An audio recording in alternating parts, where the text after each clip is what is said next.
One of the world's strictest and longest COVID-19 has made the economic landscape more challenging.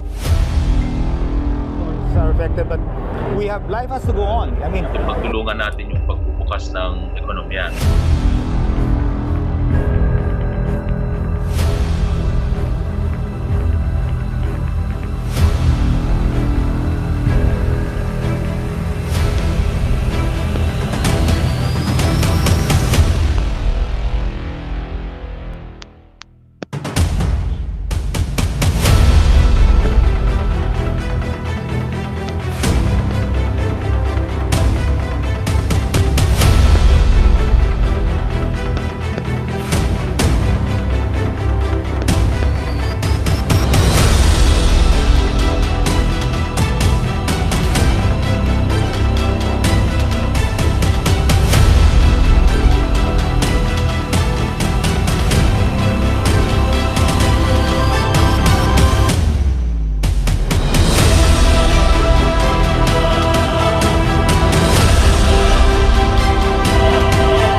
One of the world's strictest and longest COVID-19 has made the economic landscape more challenging. are affected, but we have life has to go on. I mean, Pagtulungan natin yung pagbubukas ng ekonomiya.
One of the world's strictest and longest COVID-19 has made the economic landscape more challenging.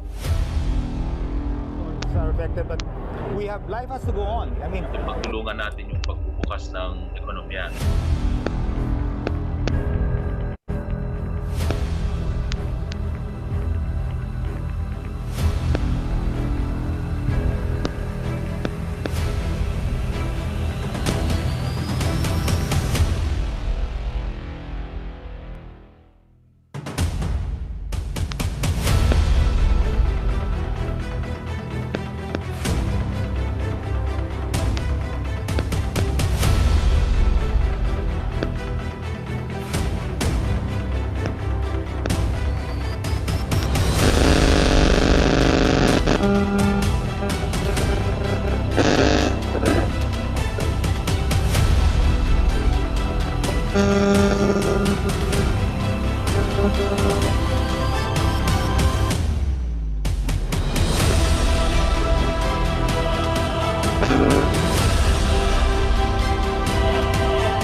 strictest and longest COVID-19 has made the economic landscape more challenging. are affected, but we have life has to go on. I mean, Pagtulungan natin yung pagbubukas ng ekonomiya.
One of the world's strictest and longest COVID-19 has quarantine. made the economic landscape more challenging.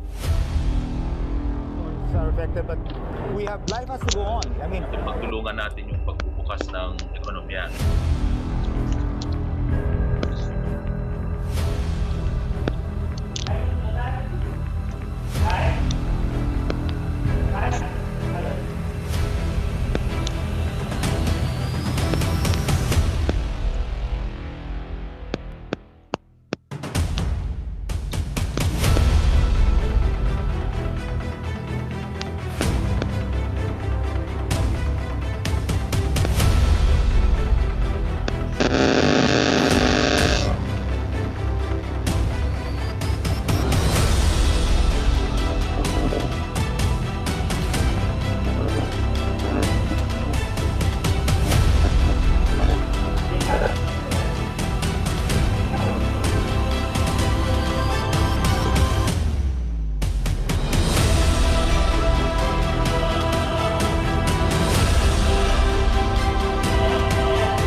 One of the world's strictest and longest COVID-19 has quarantine. made the economic landscape more challenging.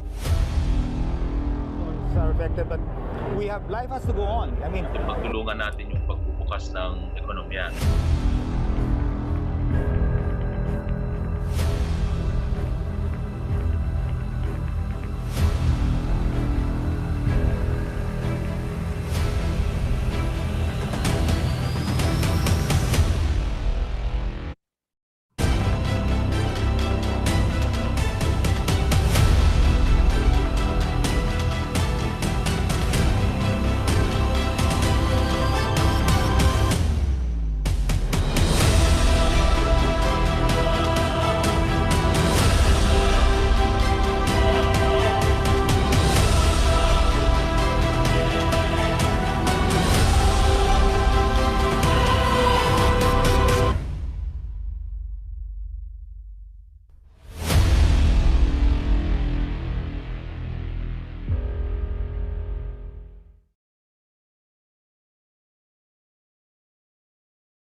I will tell you this. There's redemption in you asking confused why it is some answers are better left unspoken when you know you ain't getting any.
Good afternoon, everyone. Welcome to the 14th Annual General Membership Meeting of the Iloilo Economic Development Foundation. The meeting is divided into two parts. The first part is a local economic development talk. Of course, the second part will be our annual general membership meeting.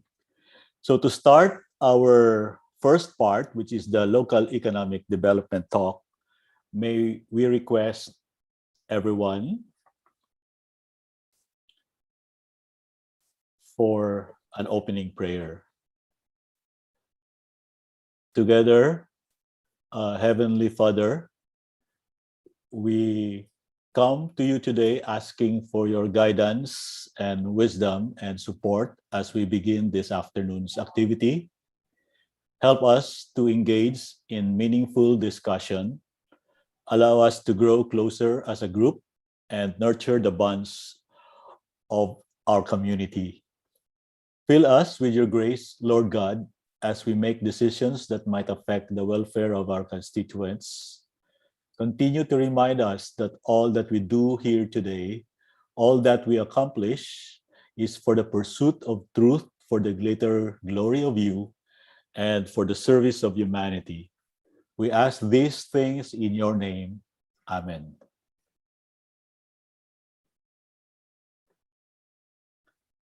May we request everyone to stand for the pambansang awit.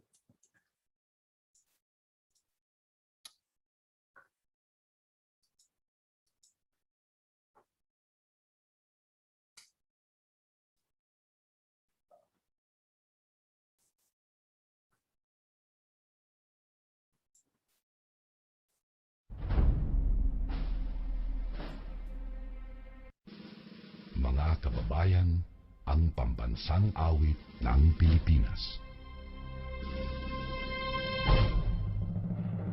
Kayang magiliw, pero sa silanganan, alam ng puso, sa titik mo'y buhay. Lupang bihirang, suyagan ng magiting, sa manluluping, di ka masisigil, sa nagagang tutok sa simoy at sa langit mo babaw, ay hiragang tulagaw, sa pagkayang minamahal, ang isang matawag ko'y tagumpay na nagtitingin, ang bituin at araw niya kailan ang ay magtitingin, lumanang araw ng warhabing pagsikta, ko'y langit sa piling mo, ang ligaya na pagkay mga aking, ang mamatay ng dahil sa'yo.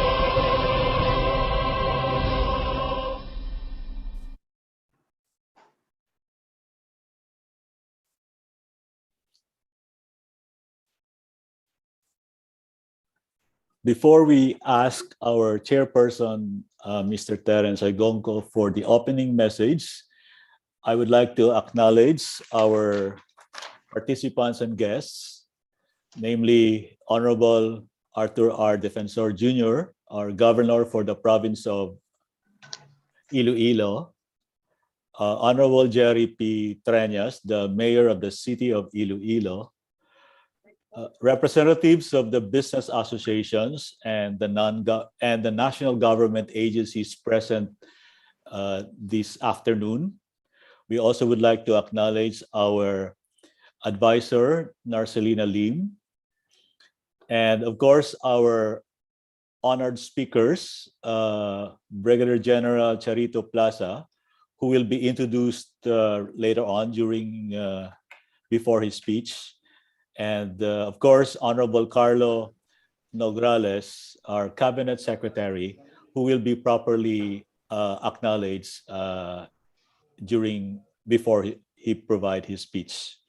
We also would like to acknowledge the officers of the Iloilo Economic Development Foundation, headed by President Angel De Leon, our trustee Jocelyn Halandoni Perez, our Corporate Secretary Pablo Nava Jr., our trustee and vice chair, Joseph Del Rosario of Seda Hotel, and of course, our government representatives of the foundation from DTI, Province of Iloilo, Madam Felisa Judith Digala, and of course, our treasurer, Treasurer Alan Sontan of Iledf, and of course, the rest of the participants from non-government organizations, national government agencies, and of course, from our friends from media. Welcome very much to our 14th annual general membership meeting. To officially start the part one of our activity, may we call on Mr. Terence Oigonco, our chairperson of the Iloilo Economic Development Foundation, to give his opening message. Pleasant day to everyone. I'd like first to acknowledge the presence of Governor Art Defensor Jr. of the province of Iloilo and Iloilo City Mayor Jerry P. Treñas, as well as our guest speaker for today, PEZA Director General Charito Plaza and Cabinet Secretary Carlo Nograles.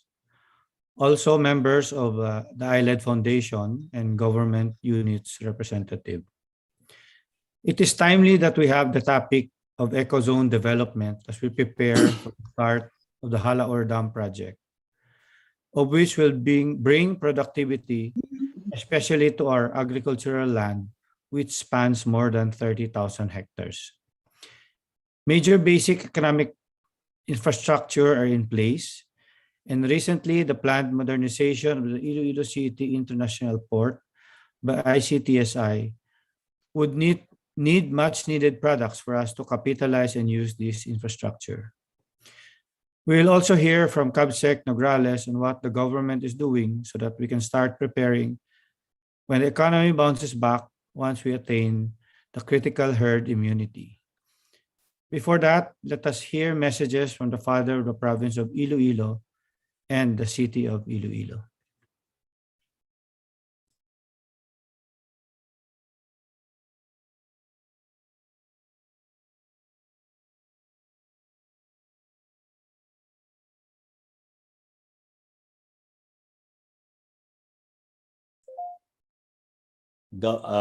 Governor Arthur Defensor Jr. to give his message to the members of the Iledf and of course the rest of the participants in this local economic development talk.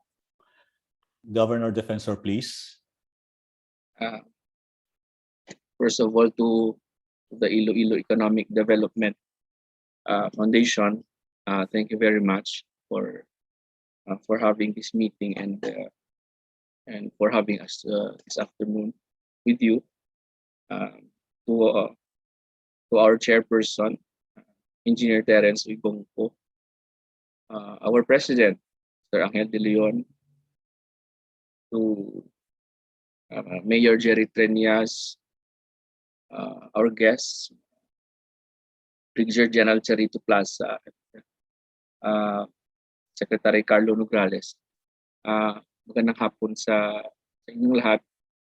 Ulitin ko salamat sa pag-imbita nyo sa amin dito sa meeting ng Iledf.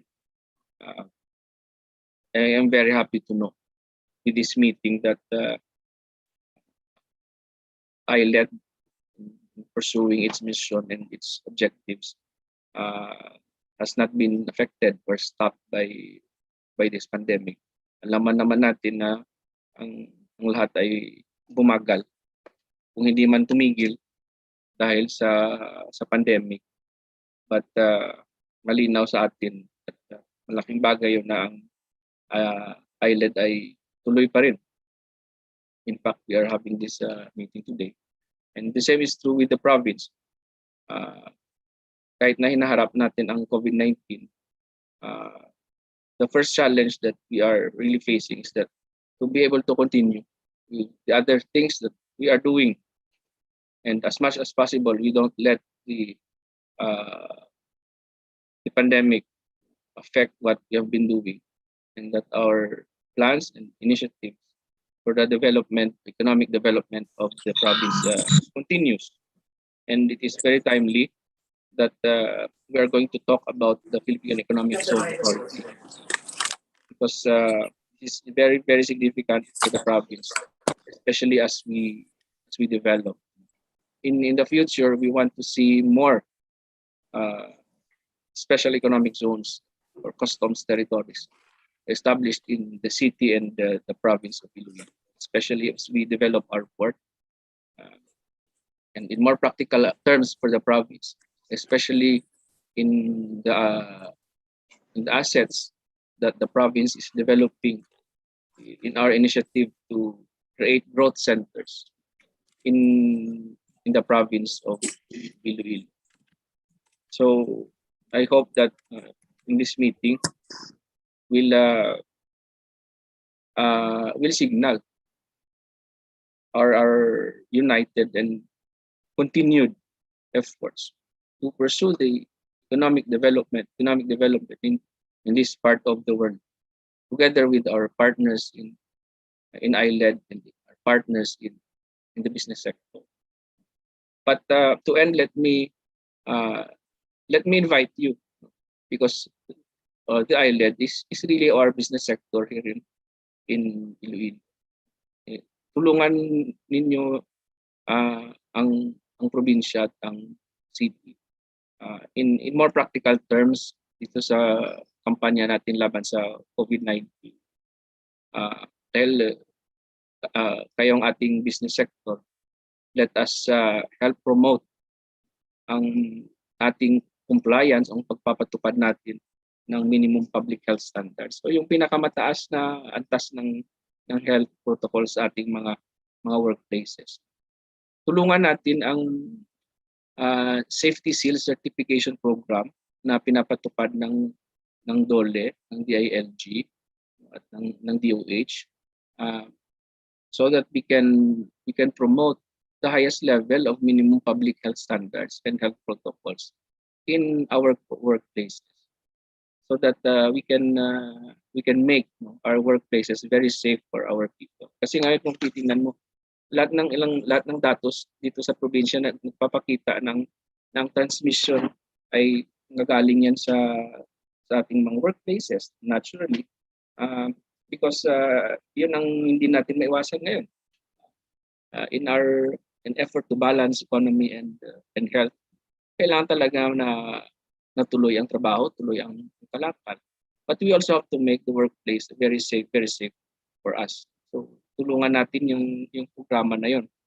And please help also, because we know that you are in the best position to influence our economic frontliners. Tulungan natin ang hingin ko sa ating mga business sector, ang pagpapatupad ng reverse isolation ng probinsya. That is part of our MECQ executive order. It's a simple protocol na nihingi natin sa ating economic frontliners, and it is there. The details are there in our executive order that we have been cascading and campaigning for in the past several months. Na ang ating mga economic frontliners, kung umuwi sila sa bahay, when they reach home, they should isolate themselves. They should be very deliberate and systematic in isolating themselves from the rest of the household, because they go out of the house. For example, kung maaari, wag na lang kayo sumabay sa ibang miyembro ng pamilya, especially kung may comorbidities tayo, kaya may mga elderly tayo nakasama sa bahay. Kung humaharap tayo sa kanila, maaari mag-face mask tayo kahit nandun tayo sa loob ng bahay. Kung maaari, hiwalay yung ating kwarto, yung ating toilet. So, para na maiwasan natin ang transmission. Dahil again, our data will show that transmission happens from the workplace now, and it's being brought to the household. And of course, the third element in our campaign to address that kind of transmission ay pagpapakuna ng ating mga economic frontliners. We are now targeting also our economic frontliners, especially in those in our big municipalities where a big fraction of the population goes out and go out and work in the workplaces in the establishments. And the university is also helping us because they're also vaccinating our economic frontliners here in Iloilo City. So, dyan po hingin ang tulong ng ating business sector sa kampanya natin against COVID-19. And as we do that, of course, we take care of the other side of the balance, yung ating ekonomiya at sa pamamaraan ng pagpatuloy natin ng mga ginagawa natin sa investment and trade sector. We will really do a great service for the economy of the city and the province because notwithstanding yun nga ang ginagawa natin na kahit may hinaharap tayong pandemya, tuloy pa rin ang ibang ginagawa natin na hindi natin papayagan na maapektuhan tayo ng pandemya. And again, I would like to congratulate Iledf. I would like to tell Iledf, all of you that we are very happy to see this happening. Nakita natin na kahit na may hinaharap tayong pandemya, kaya natin ipagpatuloy ang mga gusto nating gawin sa business sector ng syudad at ng probinsya natin. Salamat at magandang hapon sa inyo.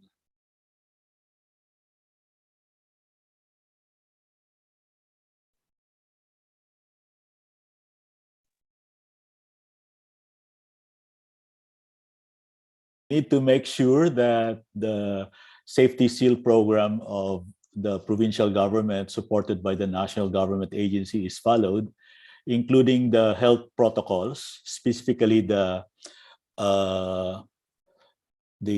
executive orders that our governor is regularly issuing, and of course the vaccination program for our workers. The next part of our program also is a message from our beloved Mayor Jerry P. Treñas of the city of Iloilo.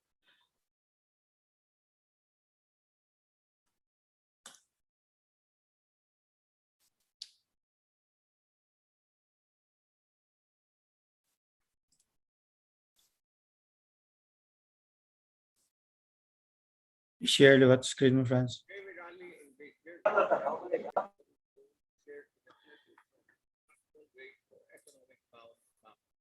For businesses to recuperate from the impacts of COVID-19. In the past years, we have experienced a surge in the entry of foreign enterprises in the country. Along with the influx of these companies, Share screen ka na. Dali lang. Industry. BPO has unceasingly become a key contributor in shaping the country's economic landscape, pegged to be continuously growing.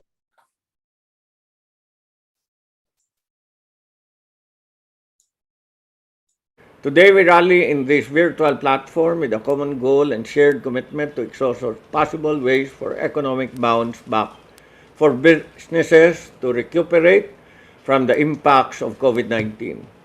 In the past years, we have experienced a surge in the entry of foreign enterprises in the country. Along with the influx of these companies are opportunities for thousands of Filipinos, especially in the business process outsourcing industry. BPO has unceasingly become a key contributor in shaping the country's economic landscape.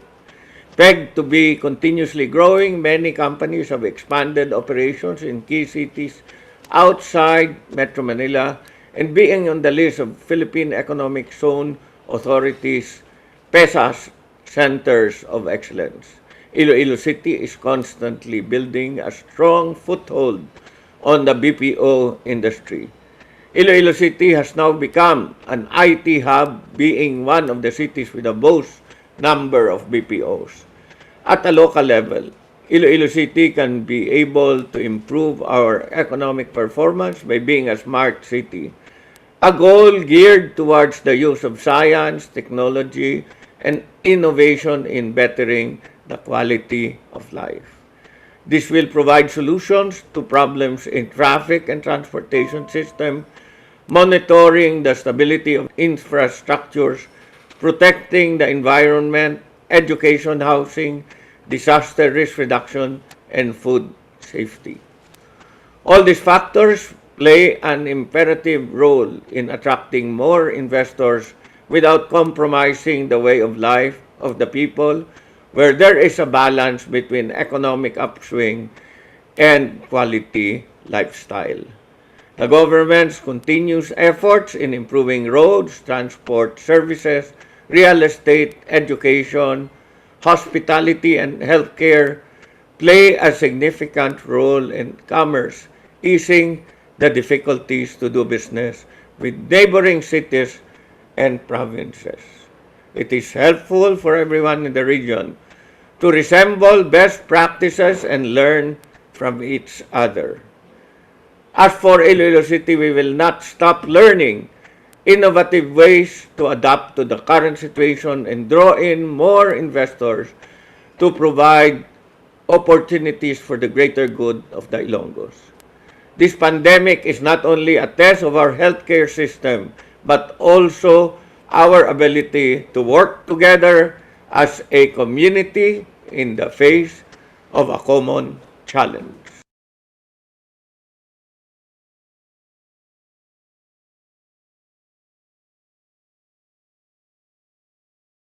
Very much.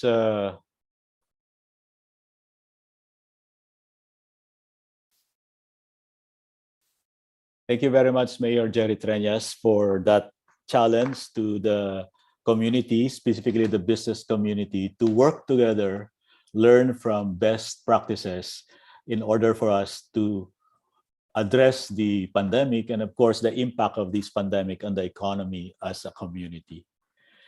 So, before we formally introduce our speakers for the local economic development talk, may we request everyone to open their camera for the photo opportunity.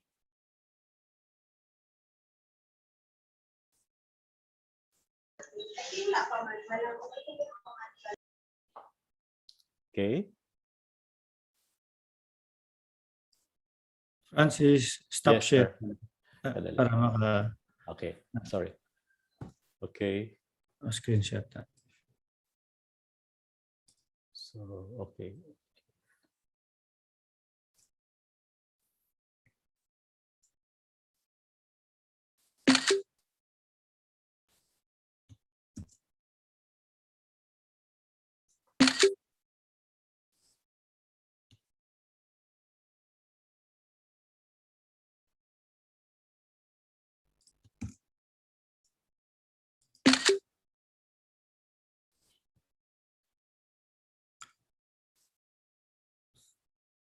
Okay, that was. Yeah. Thank you very much, everyone, for opening your camera. This is part of our documentation process. So to proceed with our activity this afternoon, which is the main event for the afternoon session. Our first speaker for this afternoon session is the Director General of the Philippine Economic Zone Authority. Our Director General is the embodiment of beauty and brains. She has degrees to her name from renowned universities, and to mention all of them might take the whole afternoon. She is the First Lady General of the Armed Forces of the Philippines Reserve Command. She was elected as Congresswoman of the 1st District of Agusan del Norte in 1987, making her the youngest Congress representative in the Philippine history. During her term, she has made major amendments to the Balikbayan program and to the Tourism Infrastructure Bill.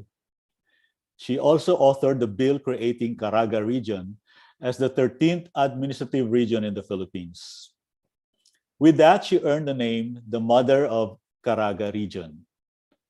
Most notably, she co-authored the Republic Act 7916, or the Special Economic Zone Act of 1995, creating the Philippine Economic Zone Authority.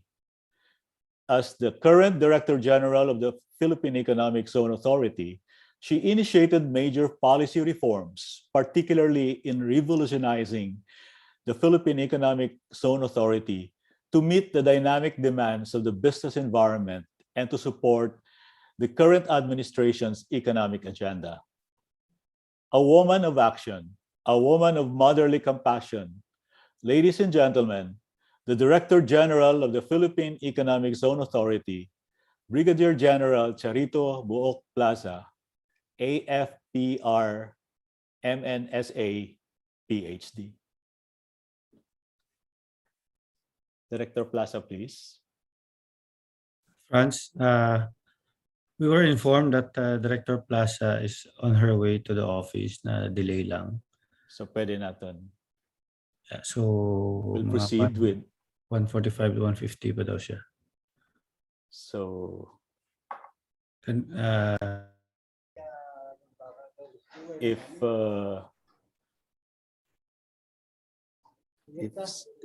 Sir Carlo is available, we can actually start. Senator Carlo, yeah, let me check. Let's check first. Can you try running the Yeah. PVP for now? Okay. Sorry, guest.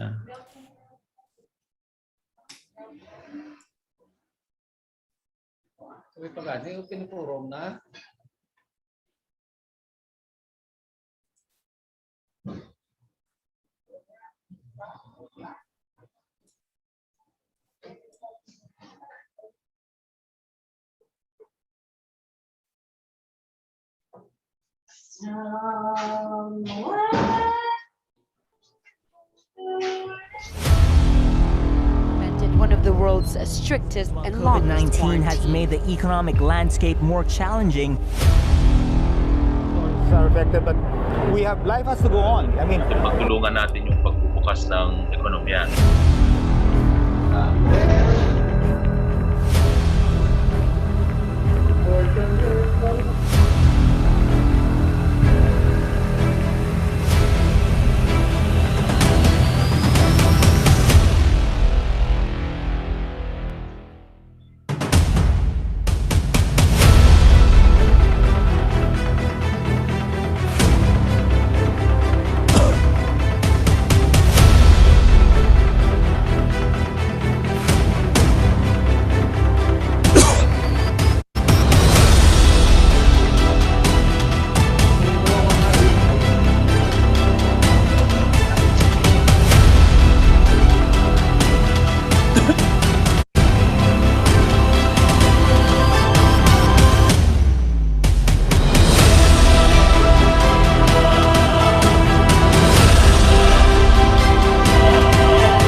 Okay. While waiting for our speaker, maybe we can, if the good governor would allow us, can we have some Q&A?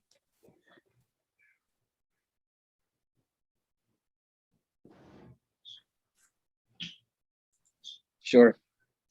Thank you, Gob, for that. Sorry, for a very, very short notice.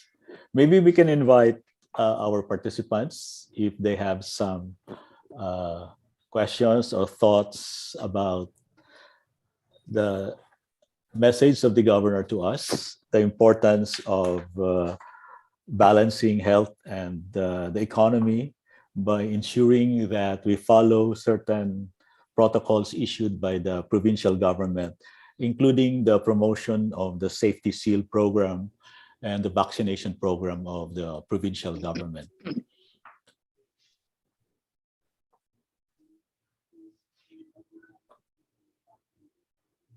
We can actually invite, you can put your questions in the chat box if Can you stop sharing? available. Yeah.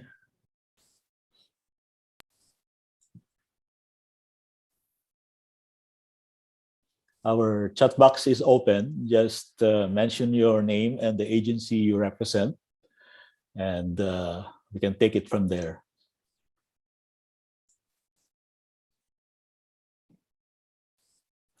There was an item question, Tanina, from our advisor, Nars Lim.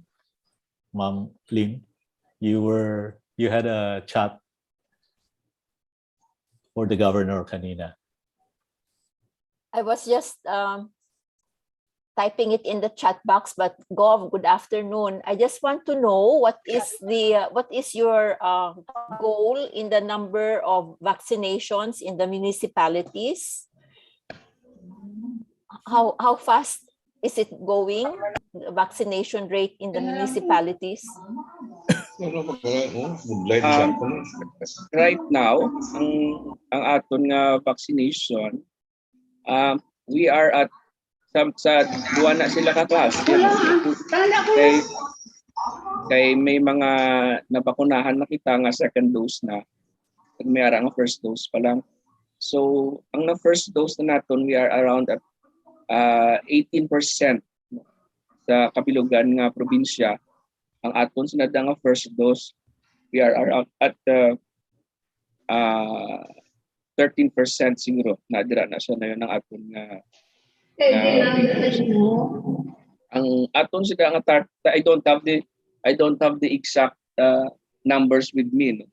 Pero ang aton sa nga target may ginatawag nga eligible population, those who we target for the vaccination program of the province, and that is also in accordance with the national vaccination plan. Ang target sa bilog nga probinsya is around 1.4 million. That is ang munang gina-target natin. We are 18% ang aton nga liwat nga nalabot sina dira.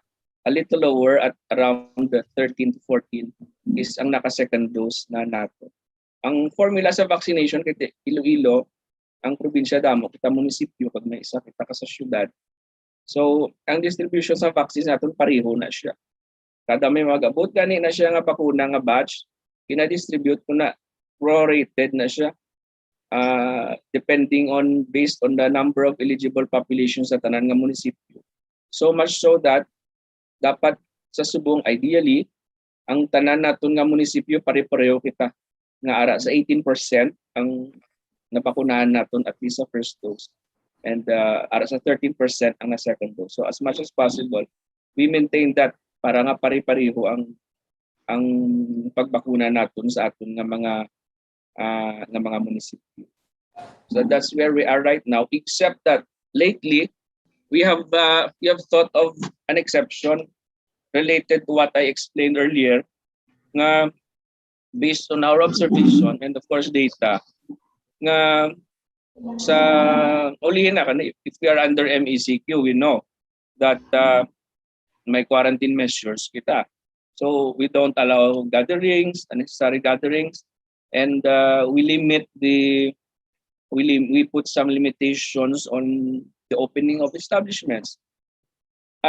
So if we study the transmission, ang ginahalinan sang transmission is ang workplace, because that is a constant. When you are under community quarantine measures, there are constants, the things that you cannot stop or you cannot suspend, or maybe you can limit, gamay lang na siya. Number one is the workplace. Work has to continue. Number two, public transport. Because ang aton sa mga ang MECQ, wala na sang stoppage of public transport. Then we have the religious gatherings, 30% of the capacity of the venue capacity. Then of course we have the public market. So apat na siya. There are 4 places where you cannot stop the gatherings because they are essentials. So naturally one source of transmission is the workplace. You cannot avoid offices that are closed, and people gather there every day. And because of the work of those, because people work, they leave their homes every day. They take public transport going to work, so they are exposed. So dira ang halin ng aton nga positivity. Kag dinadala na nila sa balay ang transmissions kung alin sa workplace, dili mapuli. Transmission malatnan 8, malatnan ang bilog nga balay, malatnan sa compound. So munang behaviors itong sang transmission. That's why we target the work sector. And because of that, we are also focusing on the vaccination of the economic frontliners. We will set aside a big part of the vaccine that we procured, AstraZeneca, for our economic frontliners, especially in municipalities nga highly populated or more populated than the others. Kagadamo sang ilang population nagagwa gid kag nagaubra sa mga establishments nato.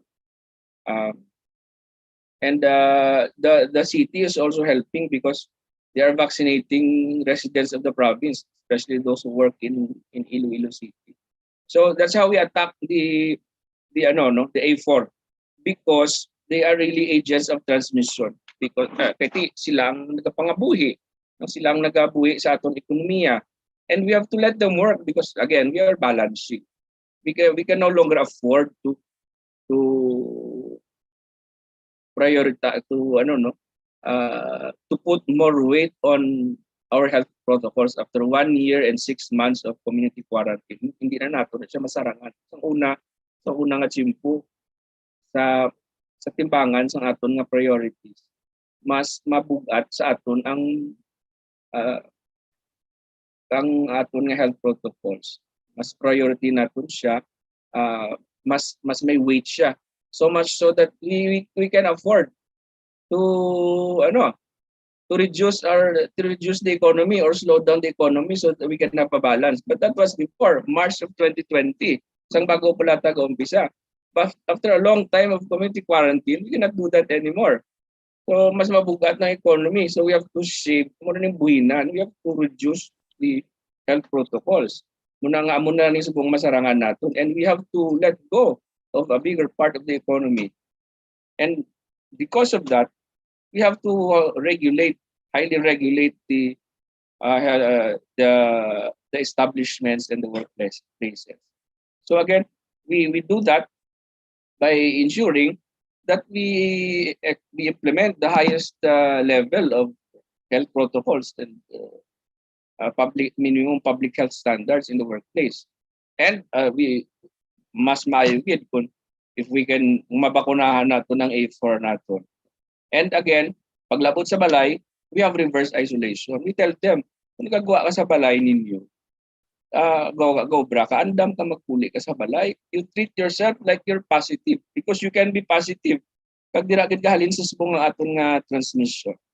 So again, health protocols and minimum public health standards sa workplace, bakuna, and of course reverse isolation paglapot sa balay so that we can minimize transmission in one of the constants na munang trabaho nga hindi natin iya mapugan.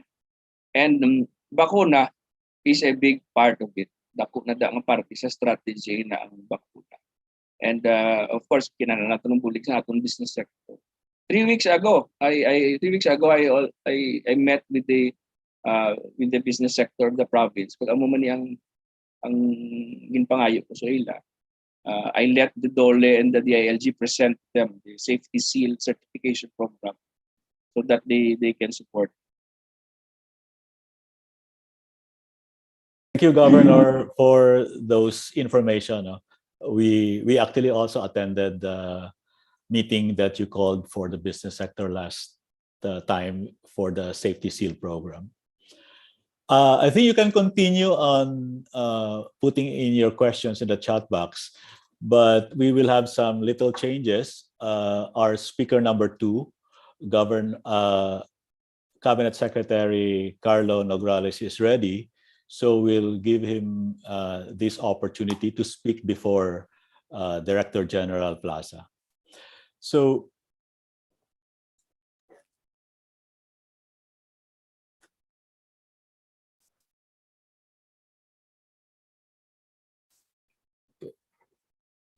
actually our next speaker will talk about the same topic that the Governor Defensor was actually expounding on the government initiatives to balance the health and economic recovery efforts.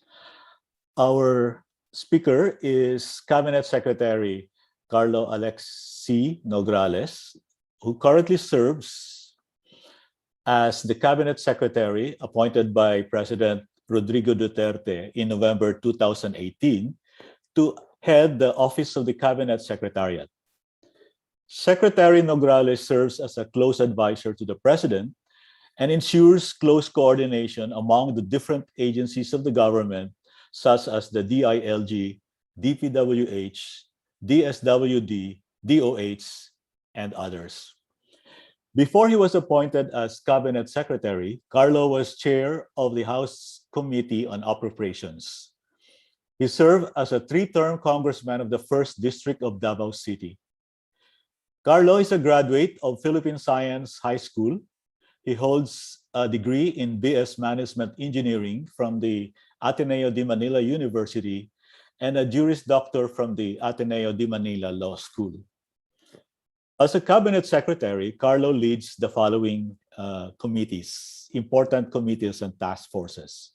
He co-chairs the Interagency Task Force on Emerging Infectious Disease, popularly known as IATF, which is tasked to formulate policy and plans and lead all government efforts in addressing COVID-19 pandemic, as well as preparing the country for the post-pandemic recovery.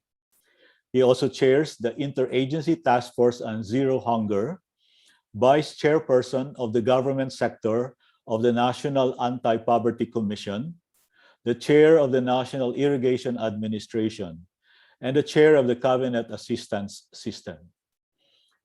Carlo is also author of the following laws: the Green Jobs Act, which encourages the creation of green jobs or jobs that preserve or restore the quality of environment.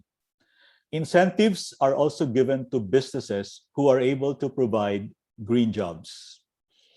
He also authored the Job Start Philippines Act, where high school graduates are given opportunities to register and become Job Start trainees to undergo training and have work experience that companies require.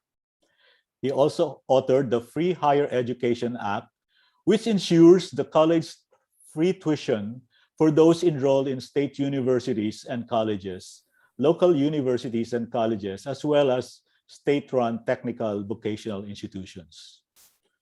He also authored the Universal Healthcare Bill to make healthcare available for all Filipinos, a bill that aims to have regular officials of barangays receiving monthly salary is also one of the important bills he has authored. Ladies and gentlemen, my dear members of the Iloilo Economic Development Foundation, our guests, may I present to you our speaker on government initiatives to balance health and economic recovery, the Honorable Carlo B. Nograles, Cabinet Secretary. Honorable Nograles, please. Yes, madamo gid nga salamat. Magandang hapon po. Can you hear me? Yes, sir. Yes, sir. First, I'd like to acknowledge all of the members ng Iloilo Economic Development Foundation Incorporated. I'd also like to greet Senator Frank Trilon, Governor Arthur Defensor Jr., ang classmate ko sa Congress before, Mayor Jerry Treñas, Iloilo City Mayor and classmate ko rin sa Congress before, General Charito Plaza ng PEZA, kasamahan natin sa ating partido, Engineer Terence, Chair of the Iloilo Economic Development Foundation Incorporated, Mr. Angel De Leon, President of the Iloilo Economic Development Foundation, Mr. Rex Drilon, Ms. Narzalina Lim, at sa ating itong lahat, mayang hapon sa inyong tanan.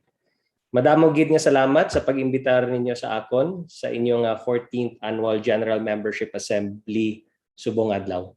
I'm grateful for this opportunity to share with you the plans and programs of the government in addressing the current and future impacts of the COVID-19 crisis, particularly those that affect the lives and livelihoods of our kababayans.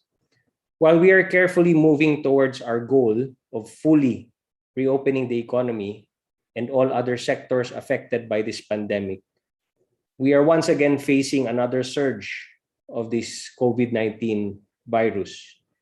And it is possible, quite possible, that this is driven by the new Delta variant.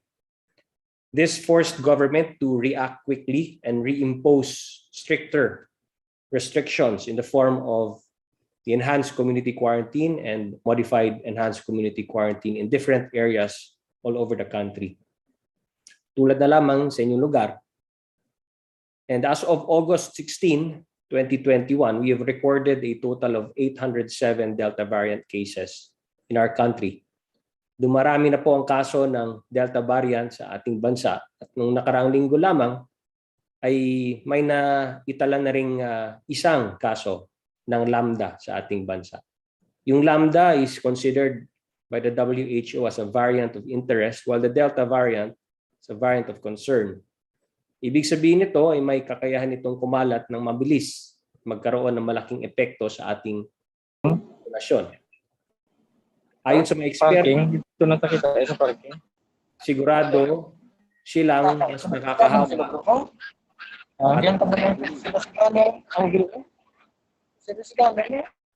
ang pagkalat ng variant na ito kumpara sa original strain na natuklasan sa China. Kaya habang limitado pa ang kalaman natin tungkol dito, paalala ko lang po sa lahat na panatilihing... Sorry, can I be heard? Sumunod pa rin tayo palagi sa ating minimum public health standards and safety protocols. Ito ay para sa lahat, vaccinated ka man o hindi. Dahil di pa natin alam kung paano gumalaw, di pa natin alam ng lubos-lubos kung paano gumalaw itong variant na ito. Now, because of these new developments, government is ramping up our vaccination rollout. Our goal remains the same, to vaccinate 70 million Filipinos before the end of 2021 in order to achieve population protection. We remain positive that we will be able to achieve this as long as our vaccine orders arrive on time and as long as more Filipinos grab the opportunity to get vaccinated. As of August 21, 2021, more than 48.5 million doses have already arrived in the Philippines. And more than 13.13 million sa ating mga kababayan ay already fully vaccinated from a total of more than 30.39 million doses administered all over the country. For the past few weeks, our daily average number of doses administered nationwide have risen to almost 500,000 a day. Almost 500,000 a day. So ganun na po kabilis ang ating vaccination. 4,580 across the country.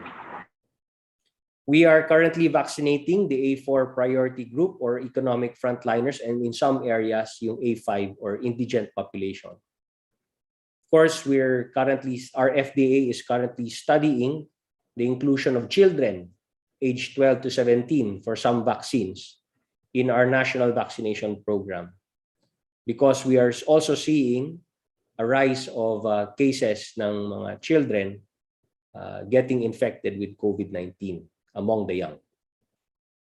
Our goal in this national vaccination program is to ensure that all Filipinos are physically safe and healthy, and in addition to this, we can also use the vaccines to pave the way towards economic recovery.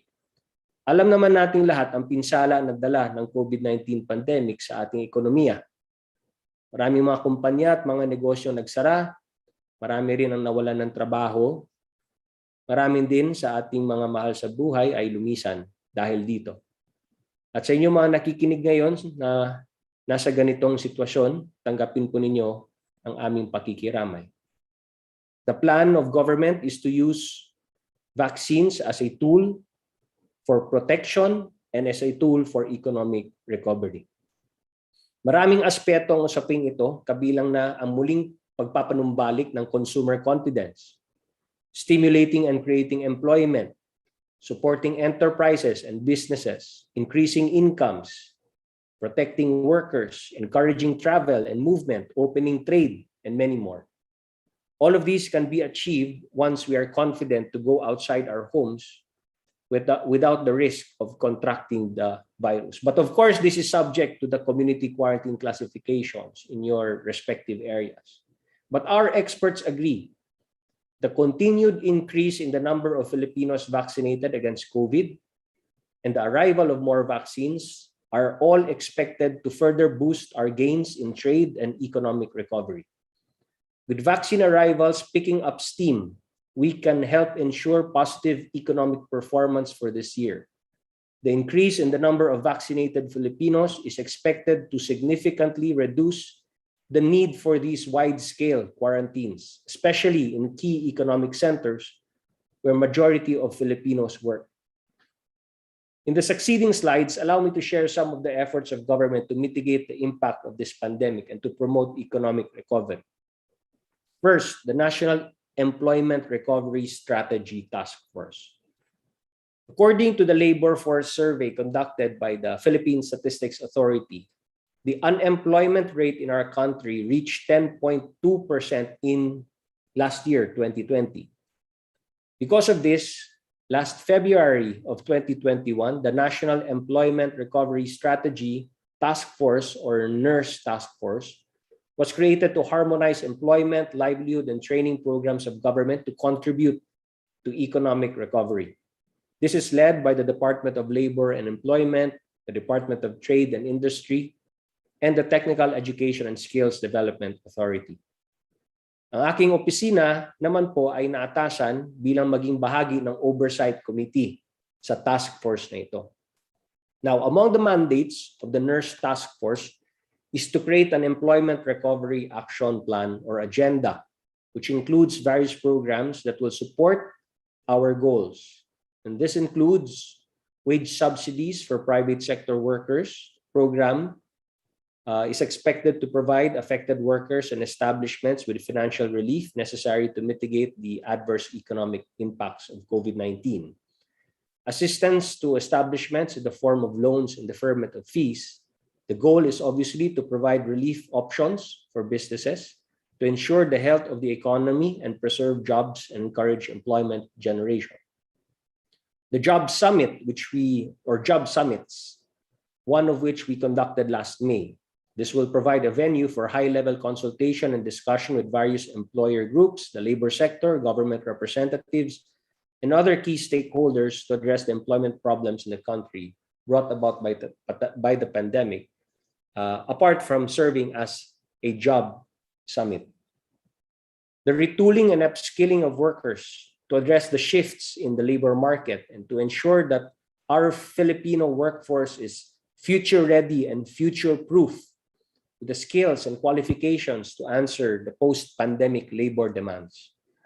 To support priority legislations and policies that will strengthen economic and employment recovery. And this includes the Public Service Act, the Retail Trade Liberalization Act, and the Foreign Investments Act. The implementation of youth employability programs aim to address the increase in youth unemployment brought about by the ongoing current situation in our country with this pandemic. The social protection to vulnerable groups by providing more livelihood programs to assist in economic recovery and rehabilitation and the livelihoods of affected families and the informal sector. And the support to programs with high impact on employment. And that includes the Build, Build, Build program and the agriculture sector's Plant, Plant, Plant program, both of which are key programs of government to fuel economic recovery. Nagsimula na po ang mga programang ito at inaasahan natin na patuloy ng mapapababa nito ang unemployment rate sa ating bansa. Noong Hunyo 2021 ay muling nagsagawa ang PSA ng Labor Force Survey upang malaman ang employment situation sa ating bansa at tinatayang napababa natin sa 7.7% ang unemployment rate. Di tayo makukontento dito dahil sa pamamagitan ng mga programa na aking nabanggit. Patuloy nating ibababa pa ang mga numerong ito ng unemployment. Now, aside from the loss of livelihood and jobs, another front in the battle against COVID-19 is the problem on hunger and malnutrition. Bago pa man ang pandemya, ay hinaharap na natin ang problemang ito. Pero naging mas komplikado ito dahil sa epekto ng COVID-19. Last year, January 10 of 2020, the Interagency Task Force on Zero Hunger was created by virtue of Executive Order Number 101 signed by President Rodrigo Roa Duterte. At ito pong inyong lingkod ang naatasan na mag-chair sa task force na ito. At meron din po tayong 14 government agencies na kasama dito sa task force, kabilang na ang Department of Agriculture at Department of Social Welfare and Development bilang mga vice chair. The heart of the task force is the recognition that the problem of hunger lingers despite previous interventions. And this pandemic made the mission even more urgent. With concerted efforts, we were able to draft the National Food Policy through technical working groups coordinating and rationalizing government efforts and interventions and ensuring a whole-of-government approach, then pushing it further nation approach to end hunger.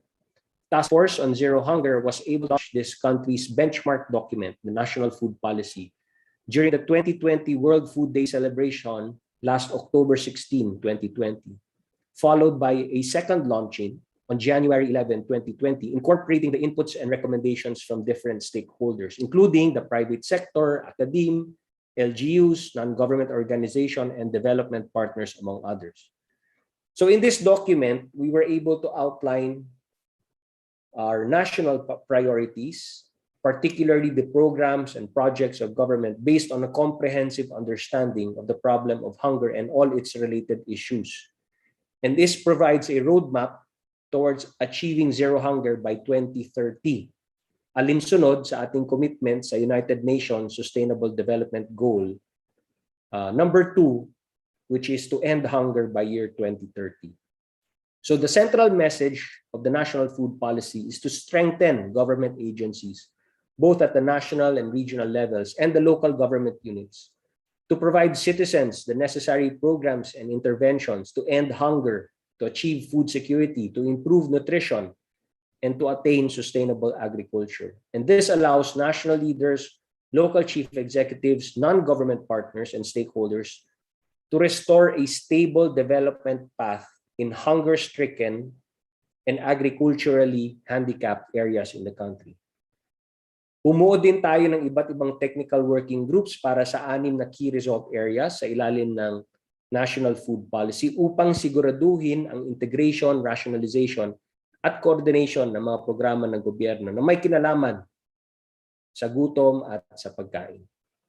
Ngayon, sa inyong region, kabilang sa mga programang nailunsad na ay yung Enhanced Partnership Against Hunger and Poverty or EPAP.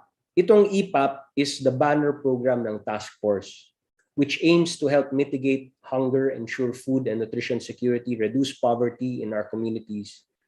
Ang aim is to have farmers organizations, small farmers organizations, supply the food requirements to the different institutional buyers tulad ng mga LGUs, city and provincial jails, DSW supplementary feeding programs, public hospitals, private hospitals, among others. And through EPAP, our partner agencies are able to offer assistance to these farmers and community-based organizations in the areas of market access, paghanap ng bibili ng kanilang produkto, credit assistance, o rin magaan na pautang, and food production, training, and of course, networking. I'm happy to inform you that a memorandum of understanding between the Department of Agrarian Reform, our partners, the Agrarian Reform beneficiaries, and the Bureau of Jail and Management Penology or BJMP was signed last October 14, 2020 in Western Visayas. So tuloy-tuloy na itong programang ito. Sa pamamagitan nito, kahit nasa gitna tayo ng pandemya, tuloy-tuloy ang kita ng ating mga magsasaka. At the same time, tuloy-tuloy din ang daloy at supply ng pagkain. Also last May 17, 2021, we also conducted a virtual signing of the MOU and marketing agreements between DAR, Region 6, the National Nutrition Council, and our partner Agrarian Reform beneficiary organizations for the steady supply of food products sa pinakabagong programang Tutok Kainan, the Dietary Supplementation Program of the National Nutrition Council. Sa pamamagitan nito ay magkakaroon po tayo ng steady supply ng supplemental food para sa mga nutritionally at-risk pregnant women, mga buntis na nanay, sa loob ng 90 days at complementary food para sa mga children under 2 years old. Ito yung mga undernourished children na 6 months to 24 months old. In addition to this, we also have the Descuento Caravan and DTI, which aims to provide reasonably priced and quality products to the consuming public. At sa Region 6, meron ding naisagawa na 20 runs ng Descuento Caravan, nakapagsilbi ng 106 na barangay at 4,386 household beneficiaries. At meron din po tayong Deliver E platform, kung saan nagpo-provide tayo ng internet or online platform para tulungan ang ating mga magsasaka na maibenta ang kanilang produkto online. This platform allows buyers to directly access agricultural products and other basic foods items at a more reasonable and affordable rate. But more importantly, helping the farmers directly na wala nang masyadong dinadaan na trader at middleman. Ilan lamang ito sa mga programa na ginagawa at patuloy na gagawin natin habang tayo ay humaharap sa pandemyang ito. Lahat ng ito ay malaga para tayo makabangon at magiging matagumpay lamang tayo kung tayo ay magtutulungan. Kaya hiningi ko po ang tulong at kooperasyon ninyong mga nasa private sector. Hindi kakayanin ng gobyerno ito kung wala po kayo. Kahit sa inyong mga munting paraan upang makatulong, ay malaki na po ang impact nito para sa ating bayan at sa ating mga kababayan. Tulad na lamang sa vaccination. Malaki ng tulong sa ating gobyerno kung lahat ng inyong mga miyembro ay mahikayat ninyong magpabakuna. Kailangan natin itaas ang kamalayan at kaalaman ng ating mga kababayan tungkol sa bakuna. Dahil marami pa rin tayong mga kababayan na takot magpabakuna. Ginagawa na ng gobyerno ang lahat na makakaya nito upang siguraduhin na mayroong sapat na supply ng bakuna. Ang kailangan natin, pataasin at padamihin ang mga kababayan natin natatanggap sa bakuna, lalong-lalo na po yung mga senior citizens na may mga agam-agam pa. Learning from previous surges that we experienced, we are confident that we will have more control over the virus once we achieve population protection using an extensive vaccination. We can only do so if we have the full cooperation and help of all Filipinos. So let us work together in showing our kababayans the importance of getting vaccinated. On a final note, allow me to express my gratitude for your endless support to our government. Di ko man kayang isa-isahin ang inyong mga efforts at sakripisyo. Sigurado ako na lahat ng ito ay nakatulong sa pagbangon natin mula sa pandemyang ito. We will endeavor more and more to achieve our most desired outcomes for our recovery efforts. I assure you that we are carefully and slowly getting there, and we will get there as long as we help each other. Kinahanglan natong magbinuligay. Kailangan natin magtulungan. Muli, madamo gid nga salamat, halong kamuntanan. Thank you very much, Secretary Carlo Nograles, for that call for concerted action against COVID-19 pandemic, and of course our efforts to ensure that economic recovery initiatives are being done in consonance with the efforts we do at the health part of it. So may we invite one or two questions from our participants? There are 90 of us in the room. Yes. So anyone who would like to start? There is one in the chat box from Andrew Burao from Iloilo, I think Cabatuan, Iloilo. I understand one of the signature initiative you have, Secretary Nograles, is the National Food Policy. I don't know, the question is all about what the government is for the cycle of rising farm inputs during planting and rainy season and lower prices of product during harvest season. We continue to study the science behind all of this, kasi may science naman lahat ng yan.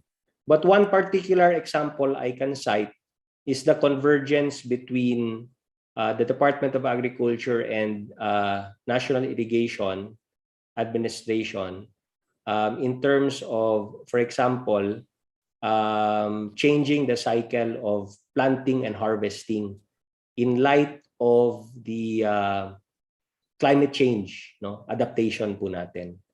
So one of the things na we are currently working on, we're actually already doing it, is to change the planting and harvesting ng mga irrigators associations ng National Irrigation Administration using the current trends now dun sa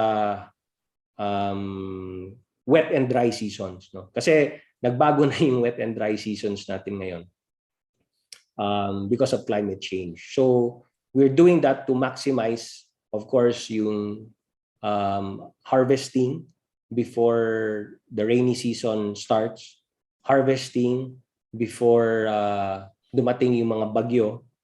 So we've now implemented that, and we will hopefully, as we continue to ramp that up, you will see an increase in the productivity then of our farmers and less impact in terms of losing yung harvests nila due to the typhoon. So napag-aralan na namin ito, and that's what we're currently doing.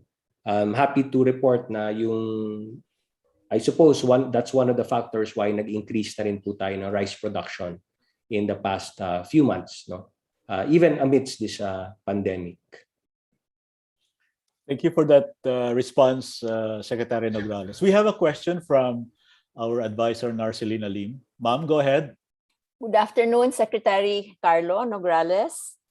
Yesterday, I read a piece wherein Yusek Gil Beltran of DOF was quoted as saying that the economy will only go back to 2019 levels in 2025.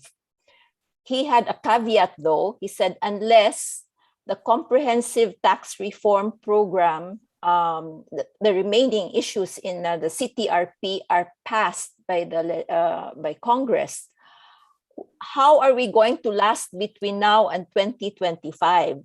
And what are these measures in the CTRP that are urgently needed to shore up the economy until then? Yes, ma'am. Meron po tayo, may mga tax reform packages kasi ang DOF, they would be more equipped to discuss the particulars of that. But with the remaining months na lang ni Pangulong Duterte, this is something that we discuss with the legislators in our LEDAC or Legislative Executive Development Advisory Council. Kasama lahat ng mga members of, the big officials of both the House and the Senate. So sa mga nabanggit ko na po na amendments to the to the Retail Act, yung amendments natin to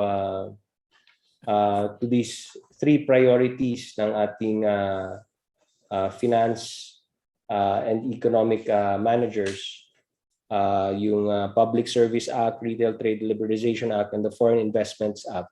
Those were the three top priorities na gustong maipasa natin sa Kongreso para mas mabilis yung pagbangon ng ating ekonomiya. Obviously, these three measures are envisioned to ensure that direct foreign investments will increase. Now, foreign direct investments will increase in the country as an effort for us to shore up more investments in the country, generate more employment and livelihood. That's number one, no? Number two also is yung sa comprehensive tax packages na nakabinbin, really depend on which of those ang realistically na may pasa natin under the remaining months ng administration na to. If we are not able to do it, we hope that the next administration will continue to push for those reforms. No? So your question is, with the remaining months ahead, no? Kasi hanggang June 30 na lang si Pangulo 2022.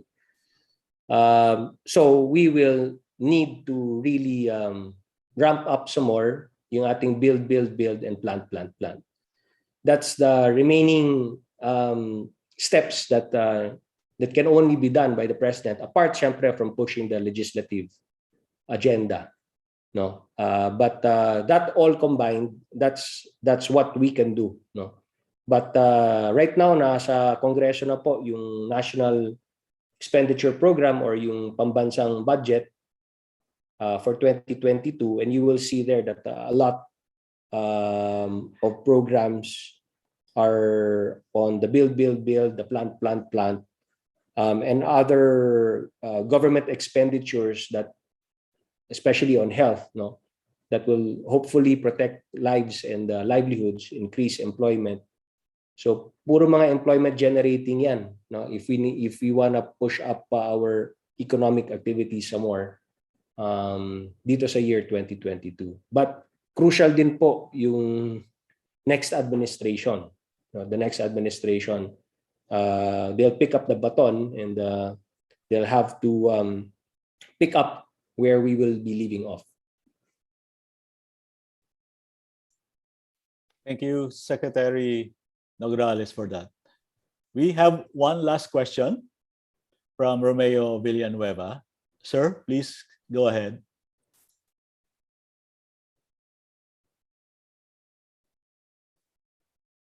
Mr. Villanueva.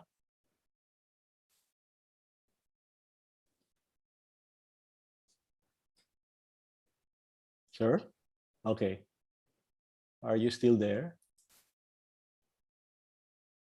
Anyway, I think Mr. Villanueva can type his question in the chat box. I know our Secretary Nograles is quite busy.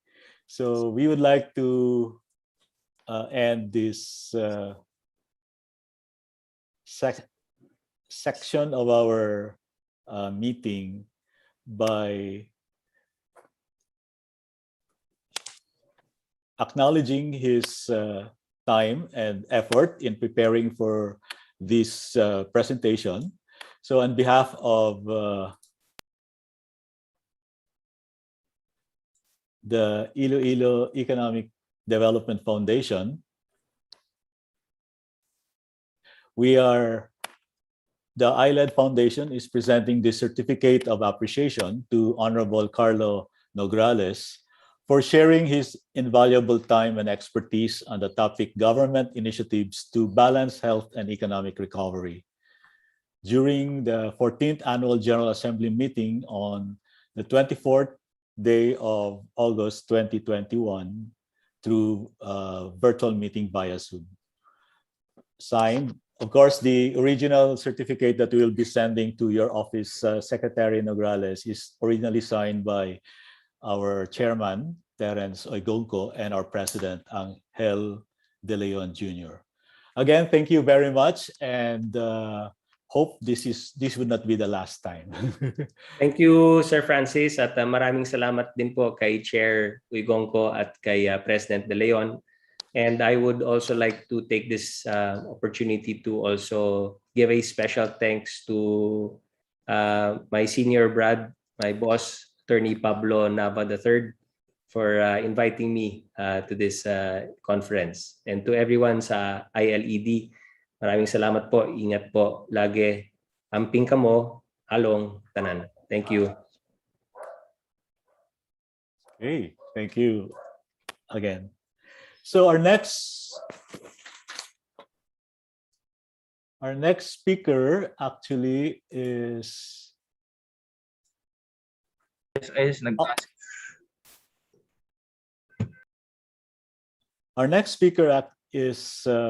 Brigadier General Charito Plaza, who will talk about ecozone development in the post-pandemic future. But before we will ask Director General Plaza for her speech, I would like to introduce her to you by saying that our Director General of the Philippine Economic Zone Authority is an embodiment of beauty and brains. She has degrees to her name from renowned universities, and to mention all of them here might take the whole afternoon. She is the First Lady General of the Armed Forces of the Philippines Reserve Command. She was elected as Congresswoman of the 1st District of Agusan del Norte in 1987, making her the youngest Congress representative in the Philippine history. During her term, she has made major amendments to the Balikbayan program and to the Tourism Infrastructure Bill. She also authored the bill creating Caraga region as the 13th administrative region in the Philippines. With that, she earned the name the Mother of Caraga region. Most notably, she co-authored the Republic Act 7916, or the Special Economic Zone Act of 1995, creating the Philippine Economic Zone Authority. As the Director General of PESA, she initiated major policy reforms, particularly in revolutionizing the PESA to meet the dynamic requirements or demands of the business environment and to support President Duterte's economic agenda. As a woman of action, a woman of motherly compassion, ladies and gentlemen, the Director General of the Philippine Economic Zone Authority, Brigadier General Charito Buok Plaza, AFPR, MNSA, PhD. Director Plaza, please. Thank you, Francis, for that very wonderful introduction. May I greet our very young and dynamic CABSEC, the Honorable Carlo Nograles, my very dynamic governor, Arthur Defensor Jr. of the Iloilo province.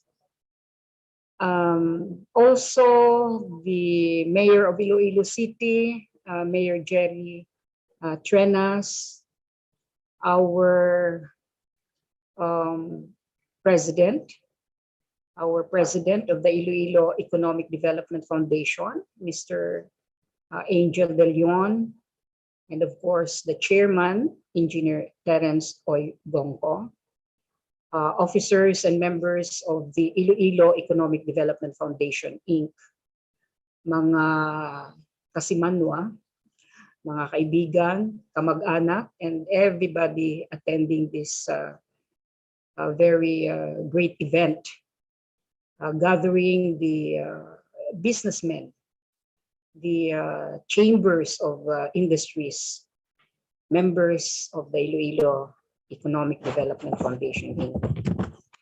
Before I begin, I would like to thank, of course, the organizers, the Iledf Foundation, for this event and for inviting PEZA to discuss the future of ecozone development in the post-pandemic setting and to share some of our ways to revive the Philippine economy. We are one with the government's efforts to attain a more inclusive growth for the country through the development of the countryside. We have witnessed the perilous impact of the COVID pandemic to our lives since the beginning of 2020, and we continue to prepare or to grapple with its effects until now. PEZA and its ecozones, including the enterprises, the locator enterprises, export enterprises, were not spared from this pandemic. Yet we continue to turn these threats and challenges into opportunities and perform our mandate of promoting investments, generating exports, and creating employment with the help and support of our ecozone developers and operators, our locator or export companies, and various agencies. PEZA took advantage of the opportunities brought by this pandemic and address at the same time the dangers of this crisis. And this speaks of our performance, especially in this pandemic where we employed the best balancing acts to protect the health of our 1.6 million workers directly working and to protect their jobs and make the economy afloat. So nitong pandemic, si PEZA lang ang patuloy na nagmumungkahi ng mga new investors, existing investors to expand so that we can take care of our people not losing their jobs. We also have to address our ecozones to be to maintain as COVID-free. So as of today, 95 to 98% of our ecozones and locator companies are operating. So PEZA's, we finished strong in 2020 with a total of 95 billion investments generated. And even in the first half of this year, 2021, PEZA generated 32.057 billion pesos of investments, which is 8.52% higher compared to the same period in 2020. Meanwhile, the actual exports for the period of January to May 2021 amounted to 24.781 billion US dollars, with 1.6 million direct jobs created, compared to the same period in 2020, where PESA showcased a 23.36% growth for exports and an 8.58% increase in employment, respectively. Of course, this is not possible without our stakeholders who have embodied the Bayanihan spirit, uniting for the sake of our country. And based on the zone reports for the period of June 21 to 25, 2021, 90% of our registered enterprises from various sectors have continued operations and comply in the global supply and demand. About 84% of our IT BPO companies and 95% of our manufacturing enterprises have continued operations under various work arrangements. How did we do that great balancing acts? So to reciprocate this gesture, PESA implemented various balancing acts to provide assistance to our registered enterprises. Such assistance includes the allowance of 90% of the work from home, which used to be 30% during normal period. And the inclusion of COVID-related expenses, such as the cost of providing temporary housing, accommodations, and shuttle services for the skeletal force, the port charges, the cost of PPEs and the disinfection conducted by the companies and the ecozone operators. So we say that our ecozones are COVID-free. And because of this strict compliance of the quarantine and health protocols, out of the 1.6 million workers directly working in our ecozones and industries, only 2% or 1% or 2,000 plus were caught by COVID. And we had 12 deaths out of the 1.6 million workers who acquired this when they went back home. So we were able to protect the jobs and livelihood of our workers in the 4,643 companies located in our 413 economic zones nationwide. Likewise, all PESA ecozone workers, especially our IT BPO workers, are now included in the A4 priority group, the frontline personnel or in the essential sector, in the government's COVID-19 free vaccination program. Our workers must remain to be healthy, as they are the ones who continue making the ecozones and our companies operational. Our registered companies can now submit their list of employees to the LGUs to be included in the schedule of vaccination. With our acts, the rollout of vaccines and the implementation of ecozone vaccination program, the ecozone and the industries can help contribute to the government's attainment of 70% herd immunity within the year, and the country's full reopening of the economy to transition to the new normal. These are just some of the efforts to pay back our PESA investors and locators for giving jobs to our constituents, contributing to the social progress of the areas, thus the lowering of the poverty and crime incidents, including insurgency, making the LGU host of our economic zones highly classified and an increase of their income during. this balancing acts of PEZA, we received national institutions.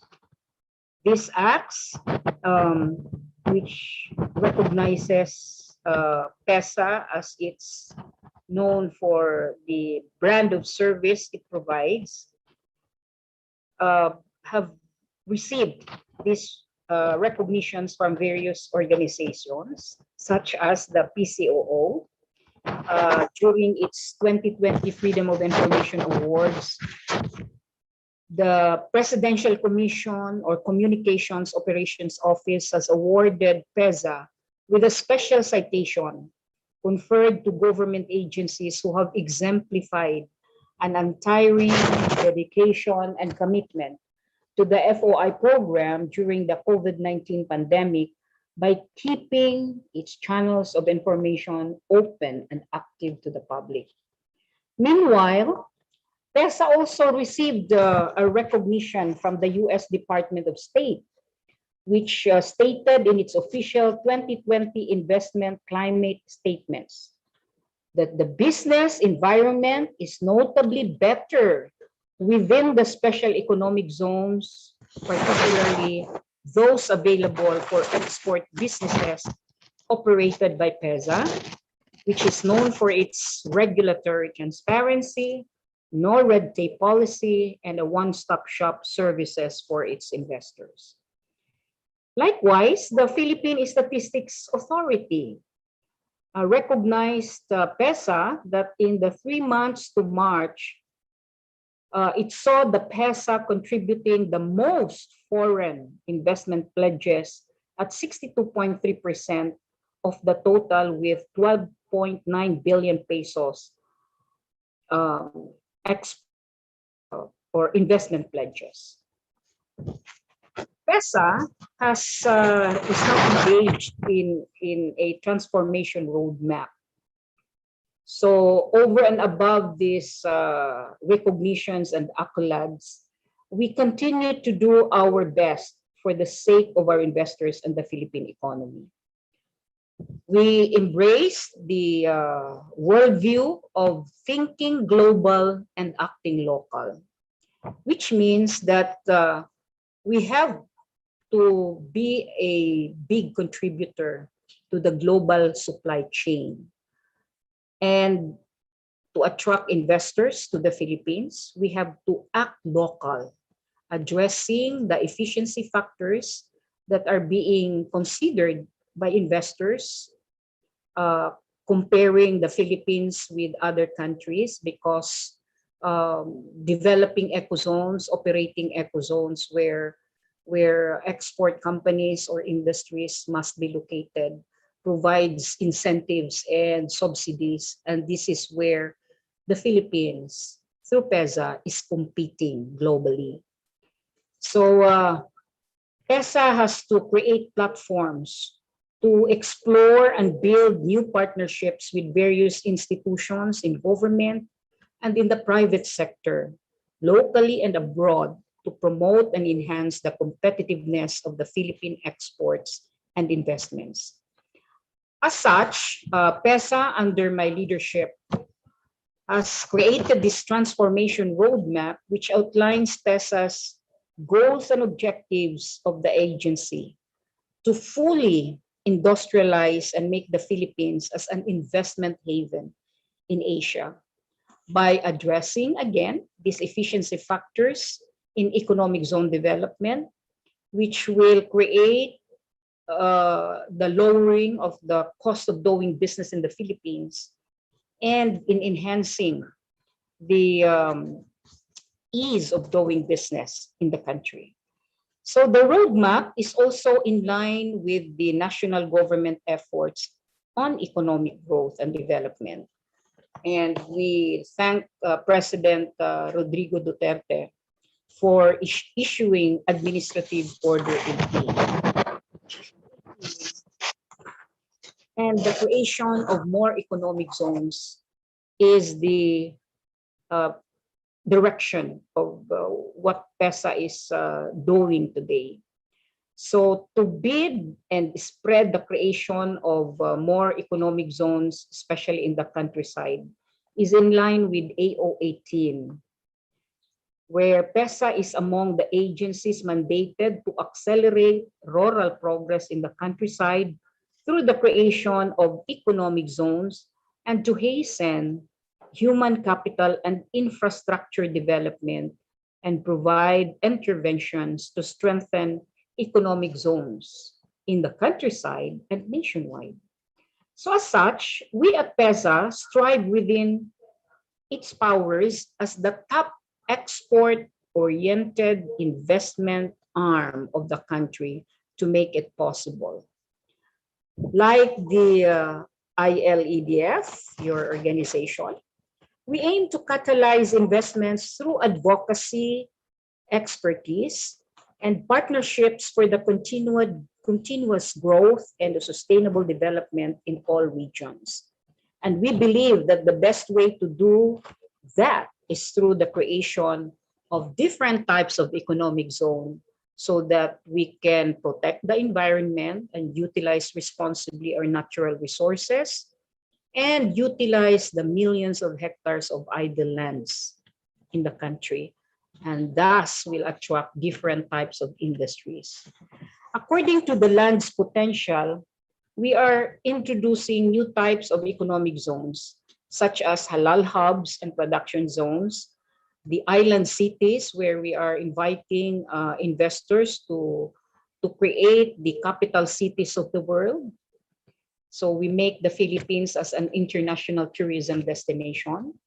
We also now have the defense industrial complexes so that we make the Philippines as the production hub of manufacturing, IT BPO, even the food hub, tourism hub.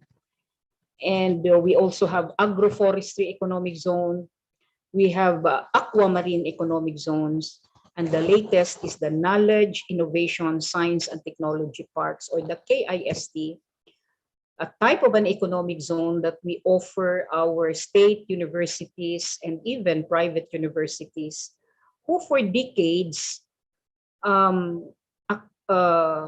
this campus properties or land properties which have been idle for decades. So with the KIST as a type of an economic zone, we hope that our state universities and private universities as well can attract foreign universities as partners to bring their technology, their knowledge, their research and development programs.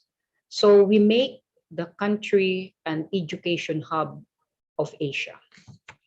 Ecozones will be drivers for economic recovery and growth in every region, which will help create jobs for the locals and complete the supply needs in the area. When people have jobs, consumption increases and local production booms. This will in turn boost the socio-economic progress as well as reduce crime and poverty incidents in our regions, as experienced by the LGU hosts like Cavite, Mactan, Baguio, and Pampanga. These are economic zones administered by PESA, of course, owned by the national government. And the local government units who hosted these 4 public zones right now, which we aim to establish in every region, these public ecozones triggered the participation of the private landowners to also create special economic zones. So with the incentives and the good services provided by PESA to our investors, our LGU host, right now we have 1,700 plus LGUs, municipalities, provinces, and cities. Out of this 1,700 plus, right now there are only 113 or 413 LGUs who are hosting economic zones. But these big ecozones, the horizontal ecozones, has modeled the success stories of how LGUs became highly classified. Cavite Economic Zone, for instance, from fourth-class municipalities, or earlier in the prior creation of the Cavite Economic Zone, the municipalities of Cavite belong or were classified as fourth class, third class. And with the many ecozones created, both public and private, Cavite province has now 7 cities. From 2 cities to 7 cities. Their municipalities are now first-class municipalities and are cities. They enjoyed social progress. So the lowering of the poverty and crime incidents happened in Cavite. It also happened in Mactan, which made the host LGU Lapu-Lapu City a highly urbanized city. How many workers, for example, have we created in the Cavite Economic Zone administered by PESA? There are now 92,000 directly working in our Cavite Economic Zone. Same in our Mactan Economic Zone in Lapu-Lapu City. There are now 110,000 directly working in our ecozones hosted by Lapu-Lapu City. Same with Baguio City, Pampanga, which triggered the creation of more economic zones hosted by these LGUs, which are now highly classified. This is why AO18 is very, very helpful and very timely. So it goes with the plans of PESA to reciprocate the progress and growth in the host LGUs to the entire LGUs, especially in the countryside. So we are aiming the ecozones, different types of ecozones will be created in all regions of the country and make these ecozones as the economic driver.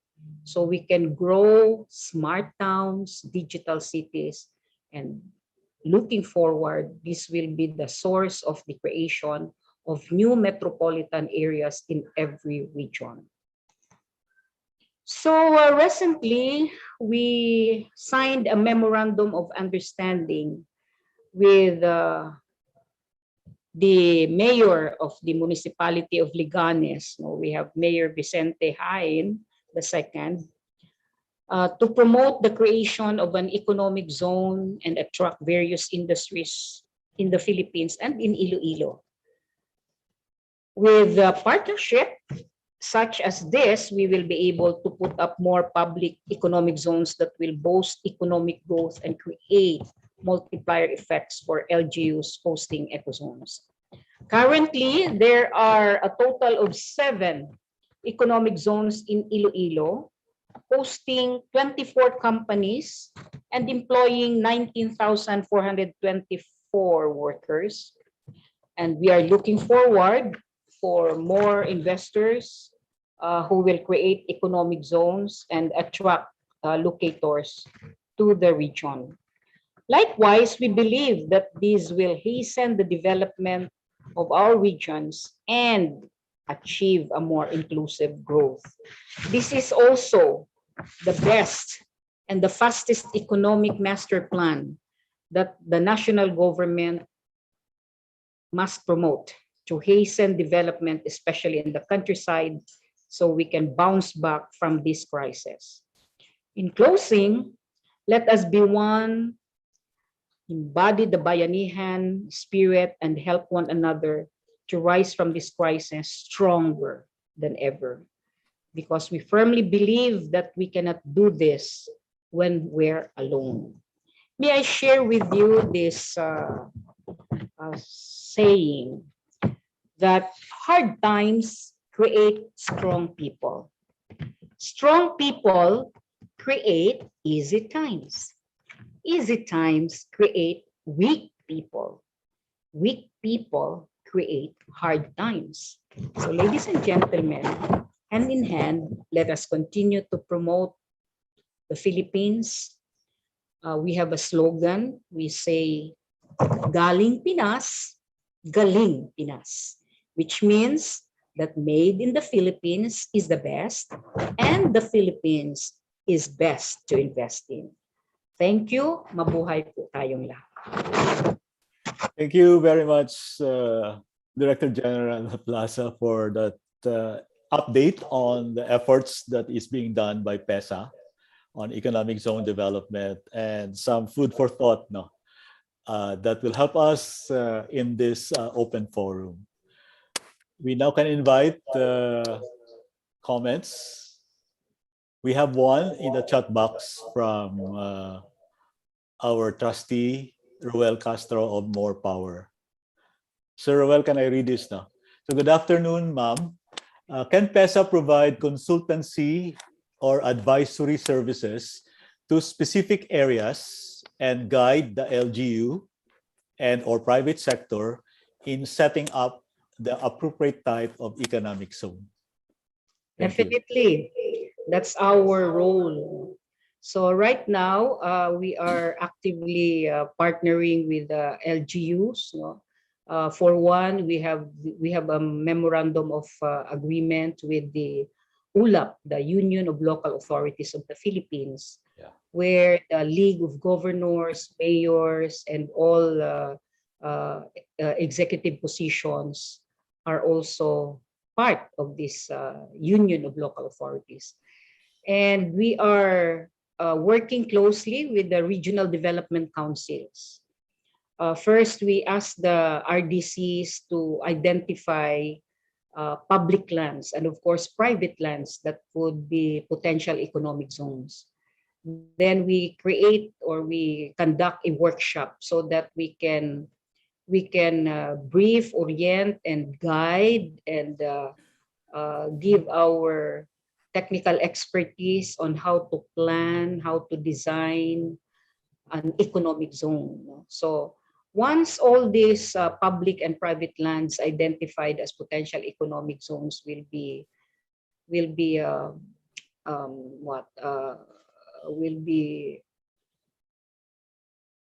achieved, we will ask the LGU if it is a land owned by the LGU, or if it is a public land or a national public land administered by a national agency like DNR, the ancestral domain lands of our IPs, which is supervised by the NCIP. We also invited the Armed Forces of the Philippines through their military reservation areas. We also guided them how to identify potential defense industrial complexes or economic zones for defense. And the private sector, you can definitely approach PESA. Although in the regional development councils, we encourage that they will identify already both the public lands and the private lands that can become potential economic zones. So once these public and private lands are identified, and we have made plans and designed the appropriate economic zone, they will now apply this to PESA. So the PESA board will discuss this and approve it and endorse it to the Office of the President for presidential proclamation. So only those presidentially proclaimed economic zones can provide. PESA can also provide incentives to its locators or investors. So ito yung attraction ng ating economic zone because export companies, for example, who wants to invest in the Philippines, they should be inside the proclaimed economic zones so that they can enjoy incentives and even subsidies. No, under the new CREATE law, the president is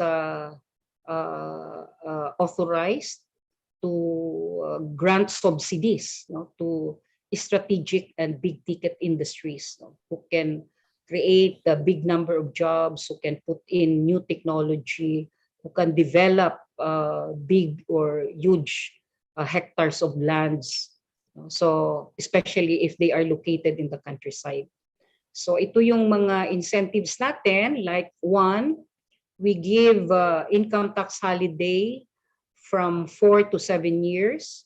These are for strategic industries, pioneer products, etc., etc. No, we have a, and this should fall under the strategic investment priority programs.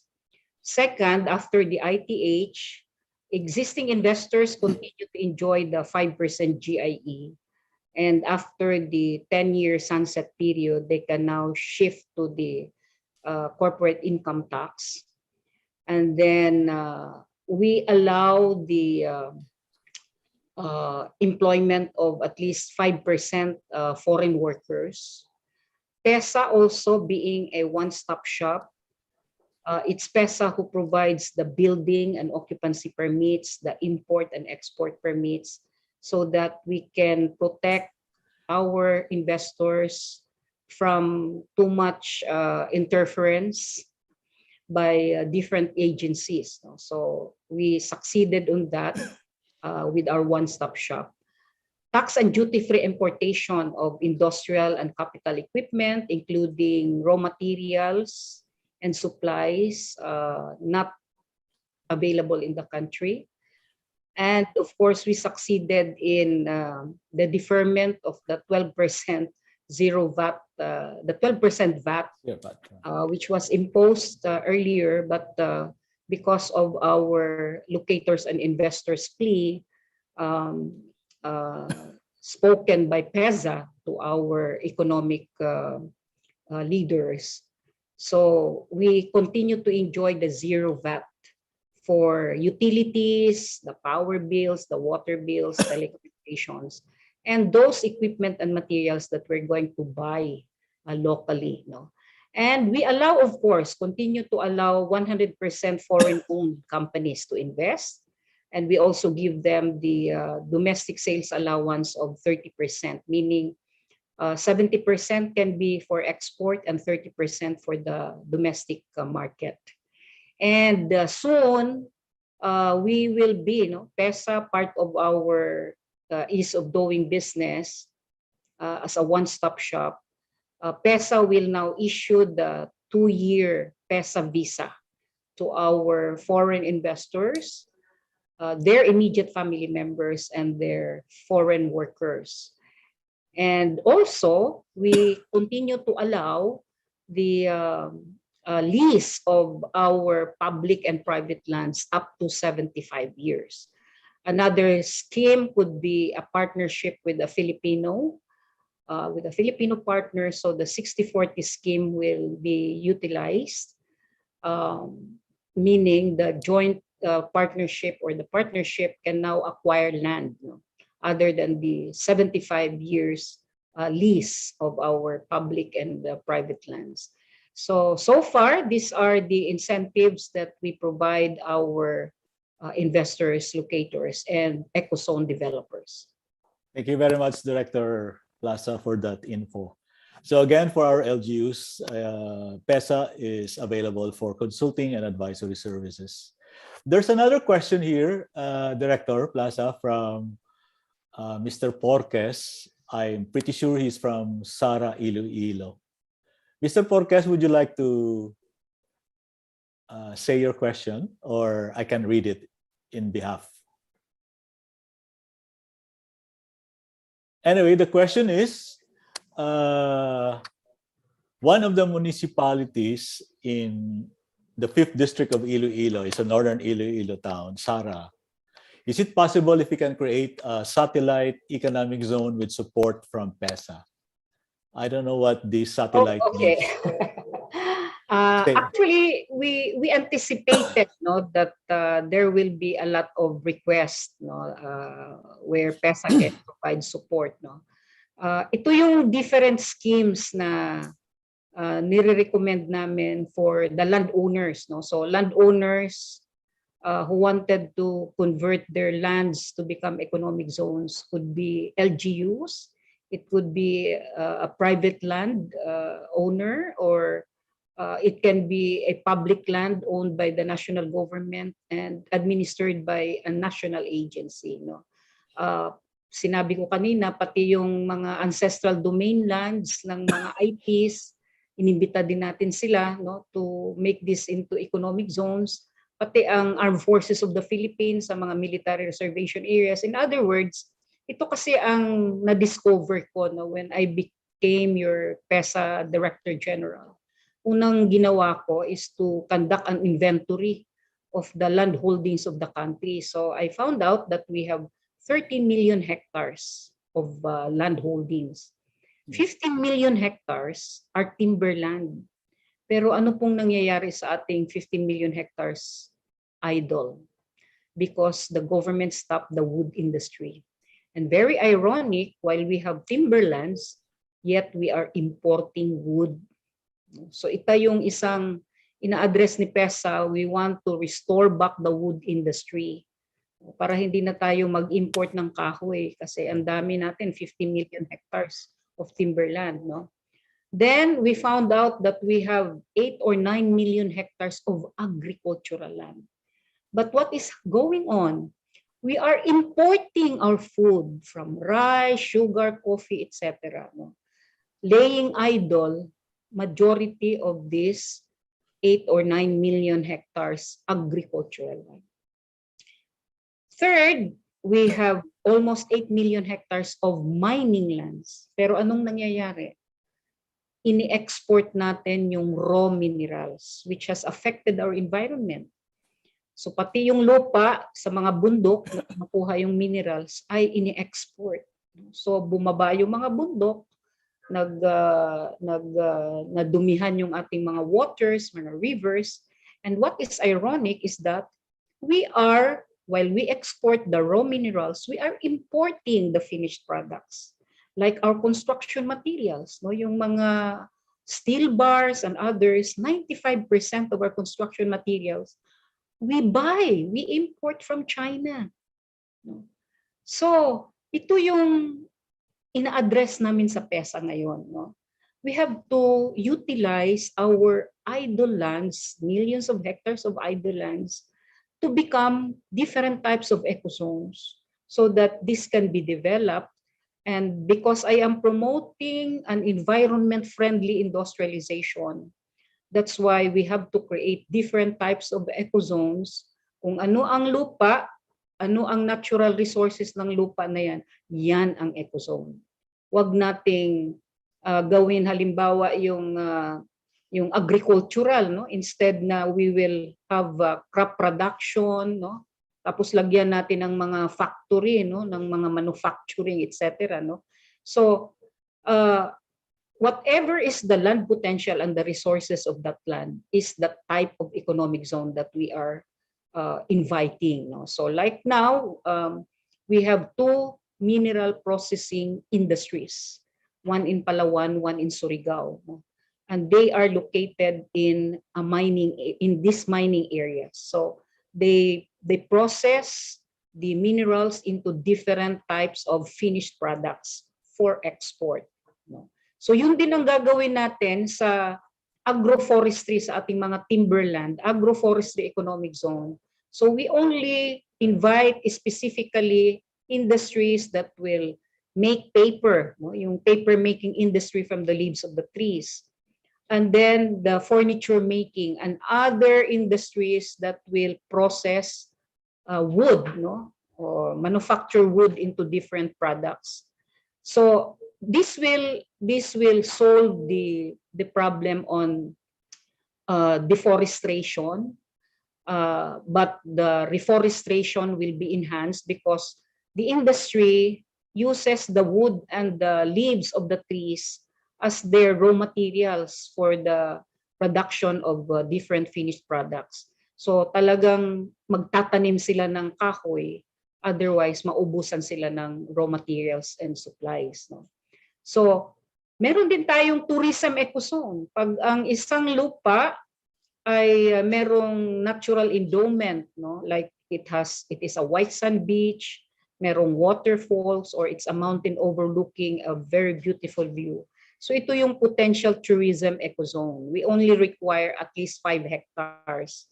So only tourism-related industries will be invited to locate, such as those who will put up theme parks, resorts, wellness and naturopathy villages, and even retirement villages. No?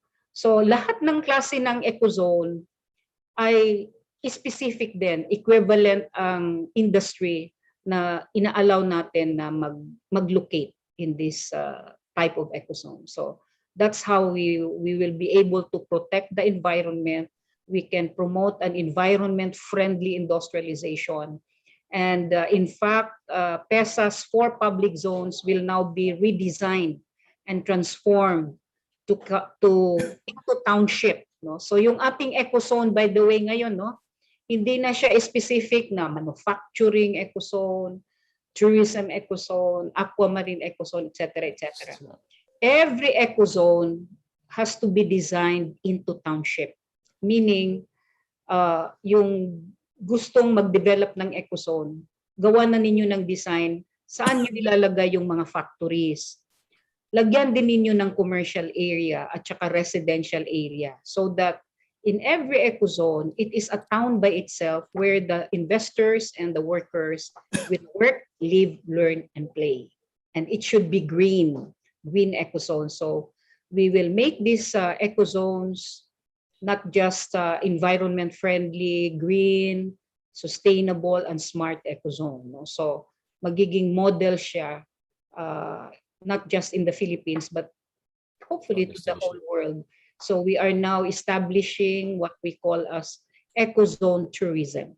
So our ecozones will henceforth become a tourism destination. Thank you, Director Plaza. We have one last question, Director, from our RDC co-chairperson, Marisa Segovia. Maris, go ahead. Marisa. Yes, good afternoon, Ma'am Plaza. Yes, it's not really a question, but allow me please to, and you can help me walk through perhaps next steps that we can do at RDC 6. The Economic Development Committee at RDC 6 is actually headed and represented by Francis Centoral of Iledf. I am with the Infrastructure Development Committee. Okay. At the same time, I co-chair to Governor Cadiao. As I was listening to your presentation, I'm really very happy that there has been an opening of a more holistic and a different kind of mindset moving forward with our ecozones. A few years back, Iledf itself had a series of over a year of focus group discussion, and that redounded to identifying 5 shortlisted municipalities for possible ecozones, and one of them is Leganes. So we're happy that Leganes has a separate MOA with you. The others were Concepcion. The mayor is Mayor Banyas, a former administrator of the province, Dumangas, Miagao, and I'm missing the other one. So I'm not really sure if this matches your slide that showed 7 eco zones in Iloilo City. But as infra and working together with the Economic Development Committee, I also have my secretariat with me today. Perhaps we could look at, more in a deeper context, and of course, perhaps reading and culling the highlights of the administrative order to maybe tweak the outputs of that focus group discussion, and perhaps look at Migetsi of Iloilo and Guimaras and the nearby towns. And also, even if you are aware, the um, Calaor project is due to be finished first quarter to second quarter of 2023. So perhaps to look at the investment opportunities in the light of eco zoning, some or in that area. So we might need some help from your office as an RDC 6 led, um,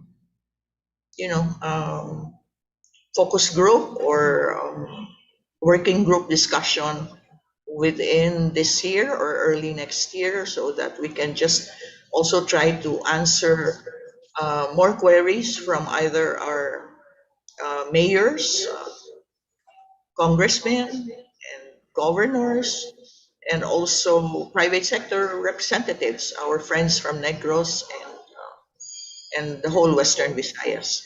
Of course, Sarah, we can always help him if he can think of something, and our other friends who have posed other questions. But I just want, ma'am, a confirmation that this is the more or less the shortest road that we can do to help others and our community at Western Visayas. Thank you, ma'am. Yeah, thank you, Director Marisa. That is exactly what PESA is doing now, no? Because we consider the few months left for the Duterte administration, and we want to accomplish as much, especially in the full implementation of the AO 18. Actually, every municipality, province, and city has potential economic zones. No? Kaya nga gumawa tayo ng different types of ecozone. So whether you have an agricultural land, you have an, how do you call it, a tourism destination. No? Lahat ng munisipyo, for that matter, is a potential economic zone. No? Kaya ang ginagawa namin dito sa last 2 minutes of the Duterte administration, we coordinated with the regional development councils. So we asked for a one-day briefing and orientation, with the RDC, and we know the members of the RDC are already there. The governors, the mayors, the regional directors, and even the private sector is there. So we will give a one-day briefing and orientation to the RDC members.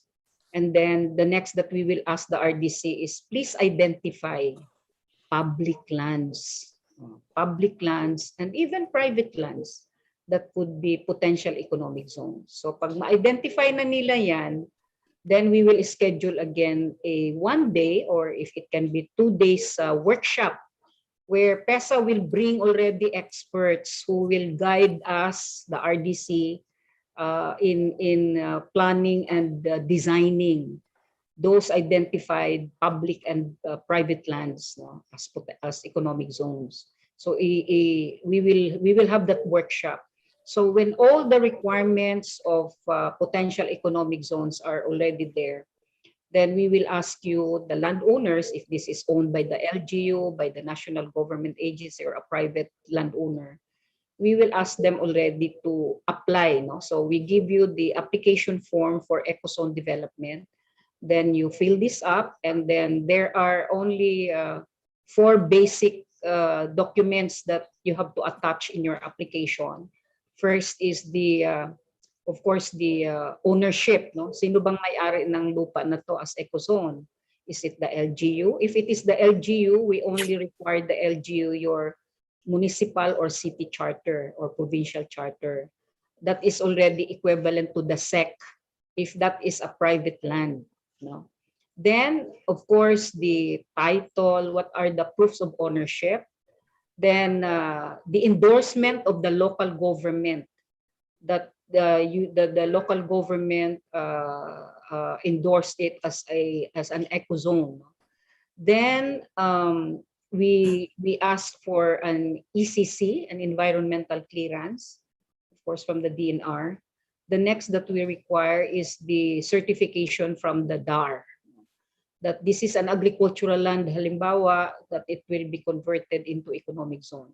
So ito lang yung kailangan nating mga documents to attach in your application. Then you submit it to PESA. The PESA board will deliberate and approve it. No?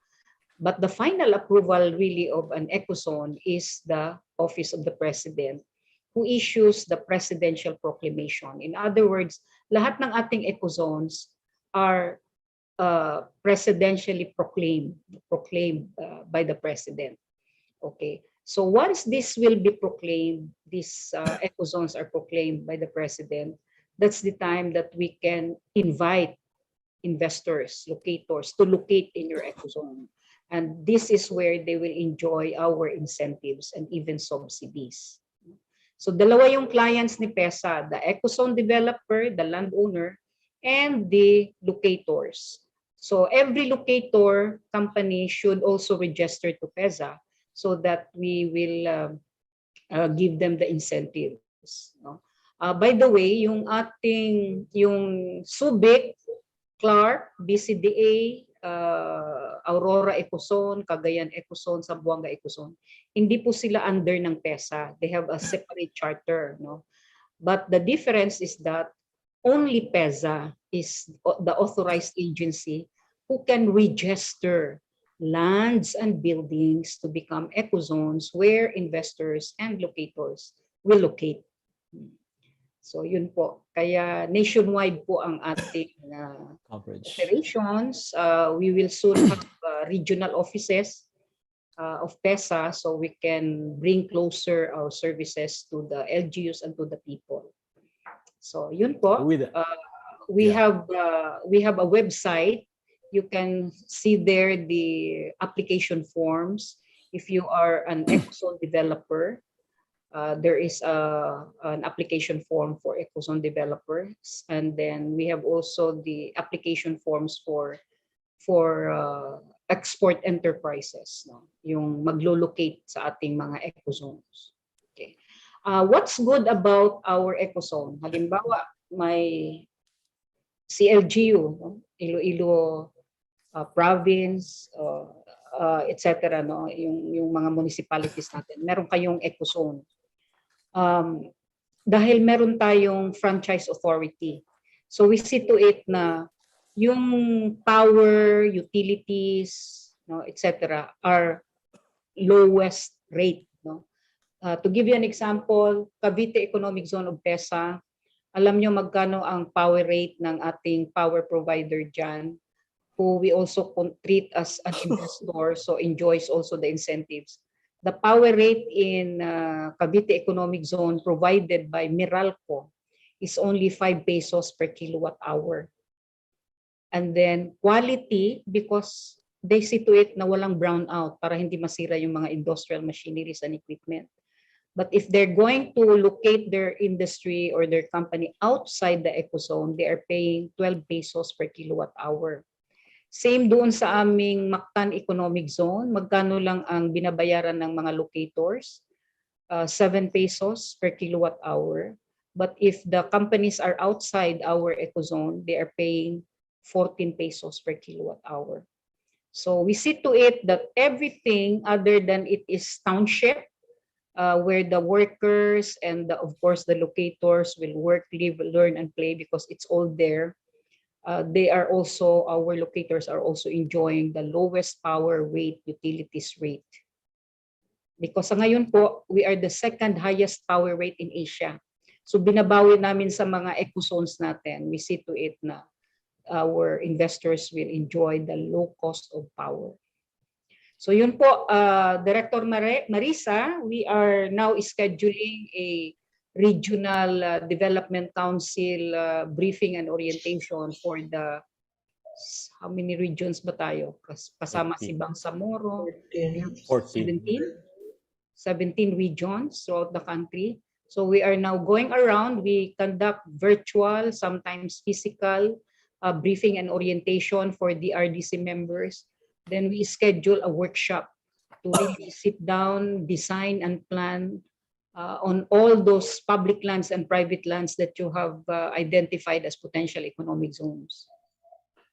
Thank you very much, Director General Charito Plaza, for very informative presentation, and of course, identification of possible collaborative opportunities, specifically for Iloilo and Region 6.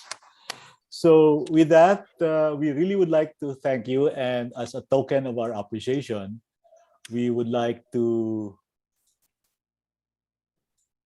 share with you the certificate of appreciation, which reads, the Iloilo Economic Development Foundation presents this certificate of appreciation to Brigadier General Charito B. Plaza, Director General of the Philippine Economic Zone Authority, for sharing her invaluable time and expertise on ecozone development in the post-pandemic future during the 14th Annual General Membership Meeting held on August 24, 2021 via Zoom. The signed copy will be sent to your office, Director General. Yeah, thank you very much. Thank you very much. Signed by our Chair, Terence Aygulco, and our President, Angel De Leon Jr.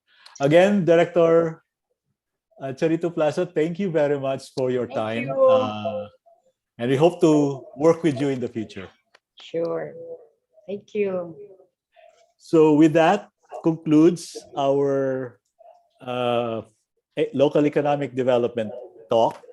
And to give the closing remarks, may we invite our President, Mr. Angel De Leon, to provide us with the message of closing and ways forward, possibly.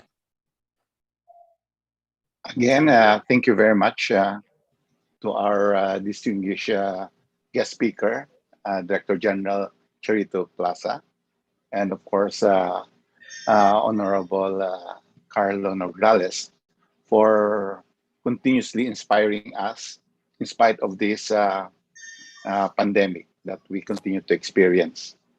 So on behalf of the Board of Trustees and members of the Foundation, we are truly grateful for your presentation.